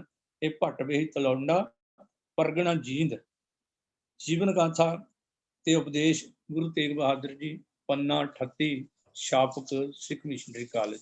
ਸੋ ਇਹ ਦੂਜੀ ਗ੍ਰਿਫਤਾਰੀ ਜਿਹੜੀ ਤੇ ਰਿਹਾਈ, ਇਹ ਸਾਨੂੰ ਇਤਿਹਾਸ ਵਿੱਚੋਂ ਪਤਾ ਲੱਗਦਾ। ਤੀਜੀ ਗ੍ਰਿਫਤਾਰੀ ਜਦੋਂ ਕਸ਼ਮੀਰੀ ਪੰਡਿਤ ਕਿਰਪਾ ਰਾਮ, ਜੋ ਬਾਅਦ ਵਿੱਚ ਕਿਰਪਾ ਸਿੰਘ ਬਣ ਗਏ ਸਨ, ਜਿਨ੍ਹਾਂ ਨੇ ਅੰਮ੍ਰਿਤ ਛਕ ਕੇ ਆਪਣੇ ਪੁੱਤਰ ਸਮੇਤ ਸਾਹਿਬਜ਼ਾਦਾ ਜੁਝਾਰ ਸਿੰਘ ਜੀ ਨਾਲ ਚਮਕੌਰ ਦੀ ਗੜੀ ਦੇ ਵਿੱਚ 22 ਦਸੰਬਰ ਨੂੰ ਹੀ ਸ਼ਹਾਦਤ ਦਾ ਜਾਮ ਪੀਤਾ। ਤੇ ਇਹ ਪੰਡਿਤ ਕਿਰਪਾ ਸਿੰਘ ਤੇ ਪੰਡਿਤ ਪੂਰਨ ਚੰਦ ਇੰਦਰਾ ਗਾਂਧੀ ਦੇ ਖਾਨਦਾਨ ਵਿੱਚੋਂ 25 ਜੂਨ 1675 ਨੂੰ ਸ੍ਰੀ ਅਨੰਦਪੁਰ ਸਾਹਿਬ ਵਿਖੇ ਆਏ ਤੇ ਗੁਰੂ ਜੀ ਨੂੰ ਇਹ ਅਪੀਲ ਕੀਤੀ ਕਿ ਸਾਡਾ ਧਰਮ ਬਚਾਓ, ਸਾਖੀ ਤੋਂ ਸੰਗਤਾਂ ਜਾਣੂ ਹਨ। ਤੇ ਗੁਰੂ ਤੇਗ ਬਹਾਦਰ ਜੀ ਮਹਾਰਾਜ ਨੇ ਕਹਿ ਦਿੱਤਾ। ਲਾਹੌਰ ਦੇ ਵਿੱਚ ਖਬਰ ਪਹੁੰਚ ਗਈ ਤੇ ਉਸ ਤੋਂ ਬਾਅਦ ਸਰਹੰਦ ਵੀ ਖਬਰ ਪਹੁੰਚੀ ਔਰੰਗਜ਼ੇਬ ਤੱਕ ਖਬਰਾਂ ਪਹੁੰਚਣ ਨੂੰ, ਕਿਉਂਕਿ ਉਹਨਾਂ ਦਿਨਾਂ 'ਚ ਟਾਈਮ ਵੀ ਲੱਗਦਾ ਸੀ। ਅੰਤ ਗੁਰੂ ਤੇਗ ਬਹਾਦਰ ਜੀ ਮਹਾਰਾਜ ਆਪ ਇਸ ਘਟਨਾ ਤੋਂ 13 ਦਿਨਾਂ ਬਾਅਦ ਦਿੱਲੀ ਵੱਲ ਨੂੰ ਰਵਾਨਾ ਹੋ ਗਏ। ਤੇ ਉਹਦੇ ਮੁਤਾਬਕ ਗੁਰਗੱਦੀ ਦਸ਼ਮੇਸ਼ ਪਿਤਾ ਨੂੰ 8 ਜੁਲਾਈ 1675 ਨੂੰ ਜੋ ਹੈ ਗੁਰਦੁਆਰਾ ਦਮਦਮਾ ਸਾਹਿਬ ਸ੍ਰੀ ਅਨੰਦਪੁਰ ਸਾਹਿਬ ਵਿਖੇ ਗੁਰੂ ਕੇ ਮਹਿਲ ਦੇ ਨਾਲ ਹੀ ਇੱਕੋ ਹੀ ਕੰਪਲੈਕਸ ਹੈ, ਉੱਥੇ ਗੁਰਗੱਦੀ ਅਦਾ ਕੀਤੀ ਗਈ। 2 ਦਿਨ ਬਾਅਦ 10 ਜੁਲਾਈ 1675 ਨੂੰ ਗੁਰੂ ਪਾਤਸ਼ਾਹ ਜੀ ਭਾਈ ਮਤੀ ਦਾਸ, ਭਾਈ ਸਤੀ ਦਾਸ, ਭਾਈ ਦਿਆਲਾ ਜੀ ਨਾਲ ਚਾਲੇ ਪਾਏ। ਉਹਨਾਂ ਨੇ ਰਾਤ ਕੀਰਤਪੁਰ ਸਾਹਿਬ ਵਿਖੇ ਕੱਟੀ, ਕਿਉਂਕਿ ਗੁਰੂ ਹਰਗੋਬਿੰਦ ਸਾਹਿਬ ਸੱਚੇ ਪਾਤਸ਼ਾਹ ਨੇ 1627 ਵਿੱਚ ਇਸ ਨਗਰ ਦੀ ਨੀਂਹ ਬਾਬਾ ਗੁਰਦਿੱਤਾ ਜੀ ਕੋਲੋਂ ਰਖਾਈ। 1635 ਵਿੱਚ ਆਪ ਆ ਚੁੱਕੇ ਸਨ। 1644 ਨੂੰ ਇੱਥੇ ਜੋਤੀ ਜੋਤ ਸਮਾਏ ਤੇ ਕੀਰਤਪੁਰ ਸਾਹਿਬ ਦੀ ਧਰਤੀ ਤੇ ਹੀ ਗੁਰੂ ਤੇਗ ਬਹਾਦਰ ਜੀ ਦੇ ਬਾਕੀ ਭਰਾ ਤੇ ਪਰਿਵਾਰ ਜਿਹੜਾ ਉੱਥੇ ਵਸਦਾ ਸੀ। ਇਹ ਲਈ ਸ਼ਰੀਕੇ ਭਾਈਚਾਰੇ ਨਾਲ ਮੁਲਾਕਾਤ ਕਰਕੇ 11 ਜੁਲਾਈ 1675 ਨੂੰ ਗੁਰੂ ਤੇਗ ਬਹਾਦਰ ਜੀ ਮਹਾਰਾਜ ਨੇ ਸਰਸਾ ਨਦੀ ਨੂੰ ਪਾਰ ਕੀਤਾ ਤੇ ਪਿੰਡ ਮਲਕਪੁਰ ਰੰਗੜਾ ਤੋਂ ਘਨੌਲਾ ਪਰਗਣਾ ਵਿਖੇ ਰੋਪੜ ਦੇ ਥਾਣੇਦਾਰ ਮਿਰਜ਼ਾ ਨੂਰ ਮੁਹੰਮਦ ਨੇ ਗ੍ਰਿਫਤਾਰ ਕੀਤਾ ਹੈ ਗੁਰੂ ਤੇਗ ਬਹਾਦਰ ਜੀ ਮਹਾਰਾਜ ਨੂੰ 11 ਜੁਲਾਈ ਸੰਨ 1675 ਨੂੰ। ਕਿਉਂਕਿ ਜਦੋਂ ਤੱਕ ਭੱਟਵਈਆਂ ਜਿਹੜੀਆਂ ਨੇ ਉਹ ਸਿੱਖ ਵਿਦਵਾਨਾਂ ਦੀ ਨਜ਼ਰ ਵਿੱਚ ਨਹੀਂ ਆਈਆਂ ਸਨ, ਉਦੋਂ ਤੱਕ ਇਹੀ ਗੱਲ ਪ੍ਰਚਲਿਤ ਤੇ ਲਿਖਦੇ ਰਹੇ ਕਿ ਆਗਰੇ ਤੋਂ ਗੁਰੂ ਤੇਗ ਬਹਾਦਰ ਜੀ ਦੀ ਗ੍ਰਿਫਤਾਰੀ ਹੋਈ, ਜਦਕਿ ਗ੍ਰਿਫਤਾਰੀ ਉਹ ਪਹਿਲਾਂ ਹੋ ਚੁੱਕੀ ਸੀ। ਭੱਟਵਈ ਅਨੁਸਾਰ ਗੁਰੂ ਤੇਗ ਬਹਾਦਰ ਮਹਿਲਾ ਨੌਵਾਂ ਕੋ ਨੂਰ ਮੁਹੰਮਦ खान मिर्जा चौंकी, नूर मोहम्मद खान मिर्जा चौंकी रोपड़ ने साल 1732 सावन प्रविष्टे 12 के दियो ग्राम मलकपुर रंगड़ा परगना कनौला तो पकड़ कर सरहंद में पहुंचाया। गैलो दीवान मतीदास सतीदास दयालदास ते मतीदास सतीदास बेटा हीरा मल के छिब्बर बलौते का पकड़ा आया। 4 माह बसी पठाना बंदी खाने बंद रहे। दुष्टा ने गुरु जी को घना दुख दिया। गुरु जी ने भाने को माना पट भी मुल्तानी सिंह जी, खाता जिलाने बलौते का। इसलिए गुरु तेग बहादुर जी ਨੂੰ 4 ਮਹੀਨੇ ਬਸੀ ਪਠਾਣਾ ਵਿੱਚ ਕੈਦ ਰੱਖ ਕੇ ਔਰੰਗਜ਼ੇਬ ਦਾ ਹੁਕਮ ਆਇਆ ਕਿ ਦਿੱਲੀ ਭੇਜਿਆ ਜਾਵੇ। ਪਿੰਜਰਿਆਂ ਵਿੱਚ ਬੰਦ ਕਰਕੇ 3 ਨਵੰਬਰ ਸਨ 1675 ਨੂੰ ਗੁਰੂ ਤੇਗ ਬਹਾਦਰ ਜੀ ਮਹਾਰਾਜ ਨੂੰ ਦਿੱਲੀ ਵਿਖੇ ਪਹੁੰਚਾ ਦਿੱਤਾ ਗਿਆ। 4 ਨਵੰਬਰ 1675 ਤੋਂ ਸੂਬੇਦਾਰ ਸਾਫੀ ਖਾਨ, ਲਾਲ ਕਿਲੇ ਦਾ ਮੁਲਫਤ ਖਾਨ ਕਿਲੇਦਾਰ ਤੇ ਸ਼ਾਹੀ ਗਾਜ਼ੀ ਅਬਦੁਲ ਵਹਾਬ ਬੋਰਾ ਦੇ ਹਵਾਲੇ ਕਰ ਦਿੱਤਾ ਗਿਆ। 5 ਤੋਂ 11 ਨਵੰਬਰ ਤੱਕ ਗੁਰੂ ਜੀ ਤੇ ਸਿੱਖਾਂ ਨੂੰ ਸਖਤ ਤਸੀਹੇ ਦਿੱਤੇ ਗਏ ਤੇ ਅੰਤ ਸ਼ਹੀਦ ਕਰ ਦਿੱਤੇ ਗਏ। ਇਹ ਭਟਵਈਆਂ ਦੇ ਆਧਾਰ ਤੇ ਹੀ ਡਾਕਟਰ ਗੰਡਾ ਸਿੰਘ ਜੀ, ਸਰਦਾਰ ਹਰਜਿੰਦਰ ਸਿੰਘ ਜੀ ਦਲਗੀਰ, ਪ੍ਰੋਫੈਸਰ ਹਰਵੰਤ ਸਿੰਘ ਜੀ, ਪ੍ਰੋਫੈਸਰ ਪਿਆਰਾ ਸਿੰਘ ਜੀ ਪਦਮ, ਡਾਕਟਰ ਸੰਗਤ ਸਿੰਘ ਜੀ, ਡਾਕਟਰ ਤਾਰਨ ਸਿੰਘ ਤੇ ਸਰਦਾਰ ਮਹਿੰਦਰ ਸਿੰਘ ਜੀ ਜੋਸ਼ ਦਿੱਲੀ ਵਾਲਿਆਂ ਨੇ, ਇਸ ਤੋਂ ਇਲਾਵਾ ਵਿਲੀਅਮ ਇਰਬਨ ਨੇ ਵੀ ਇਸ ਗੱਲ ਦਾ ਜ਼ਿਕਰ ਆਪਣੀਆਂ ਕਿਤਾਬਾਂ ਵਿੱਚ ਕੀਤਾ ਹੈ, ਜਿਸ ਤੋਂ ਪਤਾ ਲੱਗਦਾ ਹੈ ਕਿ ਧੰਨ ਗੁਰੂ ਤੇਗ ਬਹਾਦਰ ਜੀ ਮਹਾਰਾਜ ਨੂੰ ਇੱਕ ਵਾਰ ਨਹੀਂ 3 ਵਾਰ ਗ੍ਰਿਫਤਾਰ ਕੀਤਾ ਗਿਆ ਤੇ ਅੰਤਲੀ ਗ੍ਰਿਫਤਾਰੀ ਵਿੱਚ ਸ਼ਹਾਦਤ ਸਮੇਂ ਦਿੱਲੀ ਵਿਖੇ ਕੇਵਲ 5 ਤਰੀਕ ਤੋਂ ਲੈ ਕੇ 4 ਨਵੰਬਰ ਤੋਂ ਲੈ ਕੇ 11 ਨਵੰਬਰ ਤੱਕ ਹਫ਼ਤਾ ਤੱਕ ਹੀ ਗੁਰੂ ਤੇਗ ਬਹਾਦਰ ਜੀ ਨੂੰ ਦਿੱਲੀ ਵਿਖੇ ਰੱਖਿਆ ਗਿਆ। ਬਾਕੀ ਸ਼ਹਾਦਤ ਬਾਰੇ ਸੰਗਤਾਂ ਜਾਣਦੀਆਂ ਨੇ। ਸੋ ਇਹ 3 ਗ੍ਰਿਫਤਾਰੀਆਂ ਦਾ ਜ਼ਿਕਰ ਸਿੱਖ ਮਿਸ਼ਨਰੀ ਕਾਲਜ ਵੱਲੋਂ ਛਪੀ ਹੋਈ ਕਿਤਾਬ ਦੇ ਵਿੱਚ ਕੀਤਾ ਗਿਆ। ਬਹੁਤ ਵਿਦਵਤਾ ਭਰਪੂਰ ਕਿਤਾਬ। ਮੈਂ ਬੇਨਤੀ ਕਰਾਂਗਾ ਜ਼ਰੂਰ ਇਸ ਕਿਤਾਬ ਨੂੰ ਪੜ੍ਹੋ ਤਾਂ ਕਿ ਸਾਰਾ ਇਤਿਹਾਸ ਸਹੀ ਰੂਪ ਵਿੱਚ ਸਾਡੇ ਸਾਹਮਣੇ ਆਵੇ। 2 ਸਾਲਾ ਪੱਤਰ ਵਿਹਾਰ ਦੀ ਪਹਿਲਾਂ ਵੀ ਗੱਲ ਕੀਤੀ ਤੇ ਜੇ ਹੋ ਜਾਵੇ ਕੋਰਸ ਕਿਤੇ ਹਰ ਬੰਦਾ ਕਰ ਲਵੇ ਤਾਂ ਆਪਣੇ ਆਪ ਇੱਕ ਸੰਪੂਰਨ ਮਨੁੱਖ ਵਾਲੀ ਸਿਰਜਣਾ ਵੀ ਹੋ ਜਾਏਗੀ ਤੇ ਸਾਡੀ ਵੀ ਸੰਪੂਰਨ ਸੋਚ ਹੋ ਜਾਏਗੀ। ਬਹੁਤ ਬਹੁਤ ਧੰਨਵਾਦ ਜੀ। ਭੁੱਲ ਗਲਤੀ ਲੇਖੇਵਾਂ। ਵਾਹਿਗੁਰੂ ਜੀ ਕਾ ਖਾਲਸਾ, ਵਾਹਿਗੁਰੂ ਜੀ ਕੀ ਫਤਿਹ। ਕੋਈ ਵੀ ਕੌਮ ਜਿਹੜੀ ਹੈ ਉਹਦੀ ਪ੍ਰਫੁੱਲਤਾ ਲਈ ਜੋ ਯੋਗਦਾਨ ਸਭ ਤੋਂ ਜ਼ਿਆਦਾ ਹੈ ਉਹ ਉਹਦੇ ਇਤਿਹਾਸ ਦਾ ਹੁੰਦਾ ਹੈ। ਤੋ ਜਿੱਥੋਂ ਤੱਕ ਸਾਡੇ ਸਿੱਖ ਇਤਿਹਾਸ ਦਾ ਸੰਬੰਧ ਹੈ, ਕਾਫੀ ਸਮੇਂ ਤੱਕ ਤਾਂ ਸਿੱਖ ਇਤਿਹਾਸ ਜਿਹੜਾ ਹੈ ਇਹ ਪ੍ਰਲਬਧ ਹੀ ਨਹੀਂ ਸੀਗਾ, ਔਰ ਜਿੰਨਾ ਕੁ ਪ੍ਰਲਬਧ ਸੀਗਾ ਉਹ ਵੀ ਅਨੁਮਤੀਆਂ, ਬਹੁਤਾ ਜ਼ਿਆਦਾ ਅਨੁਮਤੀਆਂ ਲਿਖਿਆ ਸੀਗਾ। ਹੁਣ ਪਿਛਲੇ 2-3 ਦਹਾਕਿਆਂ ਤੋਂ ਕੁਝ ਇਤਿਹਾਸ ਲਿਖਿਆ ਗਿਆ, ਪਰ ਇਹ ਸਾਡੇ ਇਤਿਹਾਸ ਦੇ ਨਾਲ ਜਾਂ ਸਾਡੀ ਕੌਮ ਦੇ ਨਾਲ ਇਹ ਇੱਕ ਮਾਈਨਸ ਨੈਗੇਟਿਵ ਪੁਆਇੰਟ ਸੀਗਾ। ਔਰ ਸਭ ਤੋਂ ਵੱਡਾ ਨੈਗੇਟਿਵ ਪੁਆਇੰਟ ਤਾਂ ਇਹ ਹੈ ਕਿ ਸਾਡੀ ਕਮਿਊਨਿਟੀ 'ਚ ਬਹੁਤ ਗਿਣਤੀ ਲੋਕ ਪੜ੍ਹਨ ਦੇ ਵਿੱਚ ਬਹੁਤਾ ਯਕੀਨ ਨਹੀਂ ਰੱਖਦੇ। ਕਿਤਾਬਾਂ, ਪਹਿਲੀ ਗੱਲ ਤਾਂ ਇਹ ਵੀ ਮੈਂ ਇੱਕ ਵਾਰੀ ਅੱਗੇ ਵੀ ਬੇਨਤੀ ਕੀਤੀ ਸੀ ਬਈ ਸੱਜੇ ਖੱਬੇ ਦੀਆਂ ਜਿਹੜੀਆਂ ਕਿਤਾਬਾਂ ਨੂੰ ਤੇ ਅਸੀਂ ਖਰੀਦ ਲਵਾਂਗੇ, ਪਰ ਜਿੱਥੋਂ ਤੱਕ ਸਾਡੇ ਇਤਿਹਾਸ ਦੀਆਂ ਸਿੱਖ ਗੁਰਬਾਣੀ ਨਾਲ ਜਾਂ ਸਿੱਖ ਇਤਿਹਾਸ ਨਾਲ ਸੰਬੰਧਿਤ ਕਿਤਾਬਾਂ ਨੇ, ਮੈਂ ਕਈ ਵਾਰੀ ਬੜਿਆਂ ਗੁਰਸਿੱਖਾਂ ਦੇ ਘਰ ਵਿੱਚ ਦੇਖਿਆ ਕਿ ਕਿਤਾਬਾਂ ਬੜੀਆਂ ਘੱਟ ਨੇ, ਨਾ ਦੇ ਬਰਾਬਰ। ਤੋ ਉਹਦਾ ਕਾਰਨ ਇਹ ਹੈ ਕਿ ਸਾਨੂੰ ਪੜ੍ਹਨ 'ਚ ਬਹੁਤਾ ਸ਼ੌਂਕ ਨਹੀਂ। ਤੋ ਹੁਣ ਲੋੜ ਹੈ ਕਿ ਸਾਨੂੰ ਸਹੀ ਇਤਿਹਾਸ ਵੀ ਮਿਲੇ ਔਰ ਸਾਡੇ ਪੜ੍ਹਨ ਦਾ ਸ਼ੌਂਕ ਹੋਵੇ। ਇਤਿਹਾਸ ਜ਼ਰੂਰ ਪੜ੍ਹਨਾ ਚਾਹੀਦਾ ਹੈ, ਤਾਈਓ ਕੌਮ ਦੀ ਉਸਾਰੀ ਹੋਏਗੀ। ਸਾਡਾ ਜੋ ਵਿਰਸਾ ਹੈ ਬਹੁਤ ਅਮੀਰ ਹੈ, ਪਰ ਜਿਤਨਾ ਕਿ ਸਾਡਾ ਵਿਰਸਾ ਅਮੀਰ ਹੈ ਉਸ ਹਿਸਾਬ ਨਾਲ ਅਸੀਂ ਸੰਸਾਰ ਵਿੱਚ ਆਪਣੇ ਪੈਰ ਨਹੀਂ ਪਸਾਰ ਸਕੇ, ਆਪਣੀ ਛਾਪ ਨਹੀਂ ਲਾ ਸਕੇ। ਉਹਦਾ ਕਾਰਨ ਇੱਕ ਇਹ ਵੀ ਹੈ ਕਿ ਸਾਡੇ ਕੋਲ ਅਥੈਂਟਿਕ ਇਤਿਹਾਸ ਹੈ ਘੱਟ ਹੈ, ਤੇ ਜਿਹੜਾ ਹੈ ਵੀ ਹੈ ਅਸੀਂ ਉਹਦਾ ਪ੍ਰਚਾਰ ਬਹੁਤ ਘੱਟ ਕਰਦੇ। ਲੋੜ ਹੈ ਇਸ ਪਾਸੇ ਧਿਆਨ ਦੇਣ ਦੀ। ਵੀਰ ਸੁਰਿੰਦਰ ਸਿੰਘ ਜੀ ਨੇ ਬਹੁਤ ਇੱਕ ਤਰੀਕ ਸਾਡੇ ਸਾਹਮਣੇ ਰੱਖ ਕੇ ਸਾਨੂੰ ਇਹਦੀਆਂ ਸਾਹਿਬ ਜੀ ਦੀਆਂ ਗ੍ਰਿਫਤਾਰੀਆਂ ਬਾਰੇ ਦੱਸਿਆ। ਆਪ ਜੀ ਦਾ ਬਹੁਤ ਬਹੁਤ ਧੰਨਵਾਦ ਵੀਰ ਸੁਰਿੰਦਰ ਸਿੰਘ ਜੀ। ਸੋ ਆਓ ਸਾਧ ਸੰਗਤ ਜੀ, ਇੱਕ ਸਵਾਲ ਹੋਰ ਸਾਡੇ ਕੋਲ ਆਇਆ। ਇਹ ਵੀ ਸਵਾਲ ਸਾਧ ਸੁਰਜੀਤ ਸਿੰਘ ਜੀ ਦਾ। ਉਹ ਕਹਿੰਦੇ ਨੇ ਕਿ ਘੰਡਾ ਹੇੜਾ ਕਿਸ ਤਰ੍ਹਾਂ ਦਾ ਸਾਜ਼ ਹੈ, ਕਿਉਂਕਿ ਗੁਰਬਾਣੀ ਵਿੱਚ ਜ਼ਿਕਰ ਆਉਂਦਾ ਹੈ ਕਿ ਘੰਡਾ ਹੇੜੇ ਦਾ, ਕਿ ਇਹ ਕਿਸ ਤਰ੍ਹਾਂ ਦਾ ਸਾਜ਼ ਹੈ ਜਿਹਨੂੰ ਸੁਣ ਕੇ ਹਿਰਨ ਪ੍ਰਭਾਵਿਤ ਹੋ ਜਾਂਦਾ ਹੈ ਔਰ ਸ਼ਿਕਾਰੀ ਹਿਰਨ ਨੂੰ ਪਕੜ ਲੈਂਦਾ ਹੈ। ਸ਼ਿਕਾਰੀ ਹਿਰਨ ਨੂੰ ਪਕੜਨ ਲਈ ਘੰਡੇ ਹੇੜੇ ਦਾ ਇਹ ਜੋ ਆਸਰਾ ਲੈਂਦਾ ਹੈ। ਤੇ ਇਹ ਕੀ ਚੀਜ਼ ਹੈ, ਇਹਦੇ ਅਰਥ ਕੀ ਨੇ? ਮੈਂ ਬੇਨਤੀ ਕਰ ਰਿਹਾ ਵੀਰ ਤਜਿੰਦਰ ਸਿੰਘ ਜੀ ਨੂੰ ਵੀ ਉਹ ਸਾਨੂੰ ਇਹਦੇ ਬਾਰੇ ਚਾਨਣਾ ਪਾਉਣ। ਵਾਹਿਗੁਰੂ ਜੀ ਕਾ ਖਾਲਸਾ, ਵਾਹਿਗੁਰੂ ਜੀ ਕੀ ਫਤਿਹ। ਘੰਡਾ ਹੇੜਾ ਸ਼ਬਦ ਦੇ ਜੋ ਅਰਥ ਹਨ ਉਸਨੂੰ ਸਮਝਣ ਤੋਂ ਪਹਿਲਾਂ ਅਸੀਂ ਇਹ ਸਮਝ ਲਈਏ ਕਿ ਇਸ ਦਾ ਸੰਬੰਧ ਜਿਹੜਾ ਹੈ ਉਹ ਹਿਰਨ ਨੂੰ ਸ਼ਿਕਾਰੀ ਜੰਗਲ ਦੇ ਵਿੱਚ ਕਿਸ ਤਰ੍ਹਾਂ ਪਕੜਦੇ ਹਨ ਉਹਦੇ ਨਾਲ ਹੈ। ਔਰ ਹਿਰਨ ਕਿਉਂ ਪਕੜਿਆ ਜਾਂਦਾ ਹੈ, ਇਸ ਦੇ ਵਾਸਤੇ ਵੀ ਅਸੀਂ ਦੇਖੀਏ ਕਿ ਪੰਚਮ ਪਾਤਸ਼ਾਹ ਜੀ ਦਾ ਜੋ ਭੈਰੋ ਰਾਗ ਦੇ ਅੰਦਰ ਸ਼ਬਦ ਹੈ, ਉਸ ਦੀ ਰਹਾਉ ਦੀ ਪੰਕਤੀ ਦੇਖੀਏ ਕਿ ਜੋ ਜੋ ਦਿਸੈ ਸੋ ਸੋ ਰੋਗੀ, ਰੋਗ ਰਹਿਤ ਮੇਰਾ ਸਤਿਗੁਰ ਜੋਗੀ ਰਹੋ। ਕਿ ਜਿਹੜਾ ਜਿਹੜਾ ਜੀਵ ਵੀ ਜਗਤ ਵਿੱਚ ਦਿਸ ਰਿਹਾ ਹੈ, ਹਰੇਕ ਕਿਸੇ ਨਾ ਕਿਸੇ ਰੋਗ ਵਿੱਚ ਫਸਿਆ ਹੋਇਆ ਹੈ, ਔਰ ਉਸ ਰੋਗ ਵਿੱਚ ਫਸੇ ਹੋਣ ਕਰਕੇ ਹੀ ਉਹ ਜਿਹੜਾ ਹੈ ਫਸ ਜਾਂਦਾ ਹੈ, ਔਰ ਉਹ ਆਪਣੀ ਮੌਤ ਨੂੰ ਪਹੁੰਚਦਾ ਹੈ, ਆਪਣੇ ਮੰਜ਼ਿਲ ਮਕਸੂਦ ਨੂੰ ਨਹੀਂ ਪਹੁੰਚ ਸਕਦਾ ਹੈ। ਲੇਕਿਨ ਇਹਨਾਂ ਸਾਰੇ ਰੋਗਾਂ ਦੇ ਵਿੱਚ ਮਨੁੱਖ ਵੀ ਆ ਜਾਂਦਾ ਹੈ, ਔਰ ਕੇਵਲ ਜਿਹੜਾ ਹੈ ਰੋਗ ਰਹਿਤ ਮੇਰਾ ਸਤਿਗੁਰ ਜੋਗੀ, ਜੋ ਅਸਲ ਵਿੱਚ ਜੋਗੀ ਮੇਰਾ ਸਤਿਗੁਰ ਸਭ ਰੋਗਾਂ ਤੋਂ ਰਹਿਤ ਹੈ, ਭਾਵ ਉਸ ਨੂੰ ਕੋਈ ਰੋਗ ਨਹੀਂ ਹੈ। ਪਰਮਾਤਮਾ ਜੋ ਹੈ, ਪਰਮਾਤਮਾ ਹੈ, ਵਾਹਿਗੁਰੂ ਹੈ। ਤੋ ਇਹ ਜੀ ਦੇਖੀਏ ਕਿ ਸਭ ਤੋਂ ਪਹਿਲਾ ਜਿਹੜਾ ਰੋਗ ਹੈ ਉਹ ਮਨੁੱਖ ਨੂੰ ਦਿੱਤਾ ਗਿਆ ਹੈ। ਪੈਰੋ ਮਹਿਲਾ ਪੰਜਵਾਂ, ਹਉਮੈ ਰੋਗ ਮਾਨੁਖ ਕੋ ਦੀਨਾ। ਪਰਮਾਤਮਾ ਨੇ ਮਨੁੱਖ ਨੂੰ ਹਉਮੈ ਦਾ ਰੋਗ ਦੇ ਰੱਖਿਆ ਹੈ।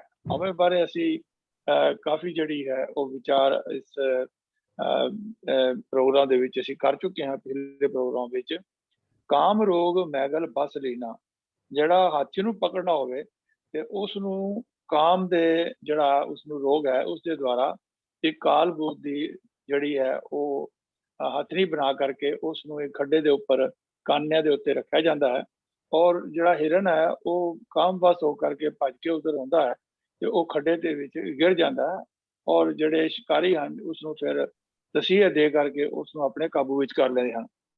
ਭਾਵ ਮਨੁੱਖ ਵੀ ਜਿਹੜਾ ਹੈ ਹਉਮੈ ਦੇ ਰੋਗ ਕਰਕੇ ਕਾਬੂ ਵਿੱਚ ਆ ਜਾਂਦਾ ਹੈ, ਔਰ ਪ੍ਰਭੂ ਸਿਮਰਨ ਨਹੀਂ ਕਰ ਸਕਦਾ। ਔਰ ਇਹ ਜਿਹੜੇ ਜਾਨਵਰ ਹਨ ਇਹ ਵੀ ਕਿਸੇ ਨਾ ਕਿਸੇ ਇੱਕ ਰੋਗ ਦੁਆਰਾ ਜਿਹੜੇ ਹੋਰ ਫਸ ਜਾਂਦੇ ਹਨ ਔਰ ਕਾਬੂ ਵਿੱਚ ਆ ਜਾਂਦੇ ਹਨ। ਅਗਲਾ ਰੋਗ ਹੈ ਦ੍ਰਿਸ਼ਟ ਰੋਗ, ਪਚ ਮੂਹੇ ਪਤੰਗਾ, ਕਿ ਦੀਵੇ ਦੀ ਲਾਟ ਨੂੰ ਵੇਖਣ ਦੇ ਰੋਗ ਦੇ ਕਾਰਨ ਪਤੰਗੇ ਦੀਵੇ ਦੀ ਲਾਟ ਉੱਤੇ ਸੜ ਮਰਦੇ ਹਨ। ਤੋ ਇਹ ਜਿਹੜੇ ਪਤੰਗੇ ਹਨ ਦੇਖੇ ਹਨ ਕਿ ਲਾਈਟ ਦੇ ਉੱਤੇ ਜਦੋਂ ਲਾਈਟ ਜਲਾਉਂਦੇ ਹਨ ਤੇ ਉਹਦੇ ਉੱਤੇ ਛੋਟੇ ਛੋਟੇ ਜਿਹੜੇ ਜੀਵ ਹਨ ਉਹ ਘੁੰਮਦੇ ਰਹਿੰਦੇ ਹਨ, ਔਰ ਉਹ ਇੰਨੀ ਉਹਨਾਂ ਨੂੰ ਦੇਖਣ ਦੀ ਉਹਨਾਂ ਦੀ ਦ੍ਰਿਸ਼ਟੀ ਕਮਜ਼ੋਰੀ ਹੁੰਦੀ ਹੈ ਕਿ ਉਹਦੇ ਵਿੱਚ ਹੀ ਲੱਗ ਕੇ ਸੜ ਜਾਂਦੇ ਹਨ, ਲੇਕਿਨ ਉਹ ਉਸ ਆਪਣੇ ਰੋਗ ਤੋਂ ਜਿਹੜੇ ਹੈ ਦੇਖਣ ਤੋਂ ਪਿੱਛੇ ਨਹੀਂ ਹਟਦੇ। ਤੋ ਇਹ ਅਗਰ ਅਸੀਂ ਇਸ ਸਾਰੇ ਪ੍ਰਸੰਗ ਨੂੰ ਦੇਖਾਂਗੇ ਤਾਂ ਇਹਨਾਂ ਵਿੱਚੋਂ ਸਾਰੇ ਰੋਗ ਜਿਹੜੇ ਹਨ ਕਿਸੇ ਨਾ ਕਿਸੇ ਤਰੀਕੇ ਨਾਲ ਸਾਡੇ ਅੰਦਰ ਜਿਹੜੇ ਹਨ ਮੌਜੂਦ ਹਨ। ਨਾਦ ਰੋਗ ਖੱਪ ਗਏ ਕੁਰੰਗਾ, ਕੁਰੰਗਾ ਜਿਹੜਾ ਹੈ ਉਸ ਨੂੰ ਹਿਰਨ ਨੂੰ ਕਹਿੰਦੇ ਹਨ, ਉਹ ਨਾਦ ਜਿਹੜਾ ਹੈ ਉਹ ਆਵਾਜ਼ ਨੂੰ ਕਹਿੰਦੇ ਹਨ। ਘੋੜੇ ਹੇੜੇ ਦੀ ਖੰਡੇ ਹੇੜੇ ਦੀ ਆਵਾਜ਼, ਇਹਨਾਂ ਨੂੰ ਫੜਨ ਲਈ ਮੜੇ ਹੋਏ ਘੜੇ ਦੀ ਆਵਾਜ਼ ਕੁਰੰਗ ਹਿਰਨ। ਤੋ ਇਸ ਨੂੰ ਫੜਨ ਵਾਸਤੇ ਵੀ ਆਵਾਜ਼ ਜਿਹੜੀ ਹੈ ਉਹ ਕੀਤੀ ਜਾਂਦੀ ਹੈ। ਤੇ ਇਹ ਇੱਕ ਜਿਹੜਾ ਰੋਗ ਹੈ ਜਿਸ ਦੀ ਅਸੀਂ ਬੜੀ ਗੱਲ ਕਰ ਰਹੇ ਹਾਂ। ਅੱਗੇ ਅਸੀਂ ਦੇਖੀਏ ਜੋ ਦਿਸਿਆ ਸੋ ਰੋਗੀ, ਰੋਗ ਰਹਿਤ ਮੇਰਾ ਸਤਿਗੁਰ ਜੋਗੀ, ਅਸੀਂ ਵਿਚਾਰ ਕਰ ਚੁੱਕੇ ਹਾਂ। ਜੇਵਾ ਰੋਗ ਮੀਨ ਗ੍ਰਸ ਆਨੋ, ਕਿ ਜਿਹੜੀ ਮੱਛੀ ਹੈ ਉਸ ਨੂੰ ਵੀ ਖਾਣ ਦਾ ਬੜਾ ਚਸਕਾ ਹੈ, ਜਿਸ ਨੂੰ ਫੜਨਾ ਹੋਵੇ ਤੇ ਪਾਣੀ ਦੇ ਵਿੱਚ ਜਿਹੜਾ ਹੈ ਉਹ ਕੁੰਡੀ ਦੇ ਨਾਲ ਮਾਸ ਲਗਾ ਕਰਕੇ ਉਸ ਨੂੰ ਪਾਣੀ ਵੀ ਸੁੱਟਿਆ ਜਾਂਦਾ ਹੈ, ਤੇ ਜਦੋਂ ਉਹਨੂੰ ਖਾਣ ਲੱਗਦੀ ਤੇ ਉਹਦਾ ਜਿਹੜਾ ਉਹ ਫਸ ਜਾਂਦਾ ਹੈ ਜੀਵ ਉਹਦੇ ਅੰਦਰ, ਤੇ ਉਹਨੂੰ ਬਾਹਰ ਕੱਢ ਕਰਕੇ ਮਾਰਦੇ ਹਨ, ਅਸੀਂ ਆਮ ਦੇਖਦੇ ਹਾਂ। ਏਤ ਰੋਗ ਕਾ ਸਗਲ ਸੰਸਾਰਾ, ਸਾਰਾ ਜਗਤ ਮੋਹ ਦੇ ਰੋਗ ਦਾ ਸ਼ਿਕਾਰ ਹੋਇਆ ਪਿਆ ਹੈ। ਤ੍ਰਿਪਤ ਰੋਗ ਮੈਂ ਬਦੇ ਵਿਕਾਰਾ, ਤ੍ਰਿਗੁਣੀ ਮਾਇਆ ਦੇ ਮੋਹ ਦੇ ਰੋਗ ਵਿੱਚ ਬੱਝੇ ਹੋਏ ਜੀਵ ਅਨੇਕਾਂ ਵਿਕਾਰ ਕਰਦੇ ਹਨ। ਰੋਗੇ ਮਰਤਾ ਰੋਗੇ ਜਨਮੈ, ਮਨੁੱਖ ਕਿਸੇ ਨਾ ਕਿਸੇ ਆਤਮਕ ਰੋਗ ਵਿੱਚ ਫਸਿਆ ਹੋਇਆ ਹੀ ਮਰ ਜਾਂਦਾ ਹੈ, ਕਿਸੇ ਨਾ ਕਿਸੇ ਆਤਮਕ ਰੋਗ ਵਿੱਚ ਗ੍ਰਸਿਆ ਹੋਇਆ ਹੀ ਜੰਮਦਾ ਹੈ। ਰੋਗੇ ਫਿਰ ਜਨਮੇ, ਜੋ ਫਿਰ ਰੋਗੇ ਫਿਰ ਜੋਨੀ ਭਰਮੈ, ਉਸ ਰੋਗ ਦੇ ਕਾਰਨ ਹੀ ਮੁੜ ਜੂਨਾਂ ਵਿੱਚ ਭਟਕਦਾ ਰਹਿੰਦਾ ਹੈ, ਭਾਵ ਆਪਣਾ ਜਨਮ ਜਿਹੜਾ ਉਹ ਵਿਅਰਥ ਗਵਾ ਲੈਂਦਾ ਹੈ। ਰੋਗ ਬੰਦ ਰਹਿਣ ਰਤੀ ਨਾ ਪਾਵੇ, ਰੋਗ ਦੇ ਬੰਧਨਾਂ ਦੇ ਕਾਰਨ ਜੂਨਾਂ ਵਿੱਚ ਭਟਕਣ ਤੋਂ ਰਤਾ ਭਰ ਵੀ ਖਲਾਸੀ ਨਹੀਂ ਪਾ ਸਕਦਾ। ਬਿਨ ਸਤਿਗੁਰ ਰੋਗ ਕਤਹਿ ਨਾ ਜਾਵੇ, ਬਿਨਾਂ ਸਤਿਗੁਰ ਸ਼ਰਨ ਪਿਆ ਇਹਨਾਂ ਰੋਗਾਂ ਤੋਂ ਦੂਰ ਨਹੀਂ ਹੋਇਆ ਜਾ ਸਕਦਾ। ਪਾਰ ਬ੍ਰਹਮ ਜਿਸ ਕੀਨੀ ਦਇਆ, ਬਾਹ ਪਕੜ ਰੋਗੋਂ ਕੱਢ ਲਿਆ, ਪਾਰ ਬ੍ਰਹਮ ਨੇ ਜਿਸ ਦੇ ਉੱਪਰ ਕੇਅਰ ਕੀਤੀ, ਮਿਹਰ ਕੀਤੀ, ਉਸ ਨੂੰ ਇਹਨਾਂ ਰੋਗਾਂ ਦੇ ਵਿੱਚੋਂ ਕੱਢ ਲਿਆ, ਔਰ ਟੂਟੇ ਬੰਧਨ ਸਾਧ ਸੰਗ ਪਾਇਆ, ਕਹੋ ਨਾਨਕ ਗੁਰੂ ਰੋਗ ਮਿਟਾਇਆ। ਤੋ ਇਹ ਸ਼ਬਦ ਦੇ ਅੰਦਰ ਅਸੀਂ ਦੇਖਿਆ ਹੈ ਕਿ ਮਨੁੱਖ ਸਮੇਤ ਜਿਹੜੇ ਜੀਵ ਜੰਤੂ ਹਨ ਉਹ ਸਾਰੇ ਹੀ ਜਿਹੜੇ ਹਨ ਕਿਸੇ ਨਾ ਕਿਸੇ ਰੋਗ ਦੇ ਅੰਦਰ ਜਿਹੜੇ ਹਨ ਉਹ ਫਸੇ ਹੋਏ ਹਨ। ਆਓ ਅਸੀਂ ਹੁਣ ਜਿਹੜੀ ਗੱਲ ਕਰੀਏ ਕੰਡਾ ਹੇੜਾ ਦੀ। ਤੋ ਇਸ ਦੇ ਬਾਰੇ ਦੇਖੀਏ ਮਹਾਨ ਕੋਸ਼ ਤੋਂ ਅਸੀਂ ਸੇਧ ਲਈਏ ਤਾਂ ਮਹਾਨ ਕੋਸ਼ ਦੇ ਵਿੱਚ ਉਹਨਾਂ ਦੱਸਿਆ ਹੈ ਕਿ ਸੰਗਿਆ ਅਹੇਰੀ ਸ਼ਿਕਾਰੀ ਦੀ ਘੰਟੀ। ਅਹੇਰੀ ਜਿਹੜਾ ਹੈ ਉਹ ਗੁਰੂ ਗ੍ਰੰਥ ਸਾਹਿਬ ਵਿੱਚ ਵੀ ਆਇਆ, ਕਾਲ ਅਹੇਰੀ ਫਿਰੇ ਬਦਕ ਜੋ ਕਹੋ ਕਵਨ ਵਿਦ ਕੀਜੀਏ, ਕਿ ਇਹ ਜਿਹੜਾ ਕਾਲ ਰੂਪ ਜਿਹੜਾ ਸ਼ਿਕਾਰੀ ਹੈ ਉਹ ਸਾਡੇ ਪਿੱਛੇ ਪਿਆ ਹੋਇਆ ਹੈ। ਤੋ ਇੱਥੇ ਅਹੇਰੀ ਕੰਡਾ ਹੇਰਾ ਨੂੰ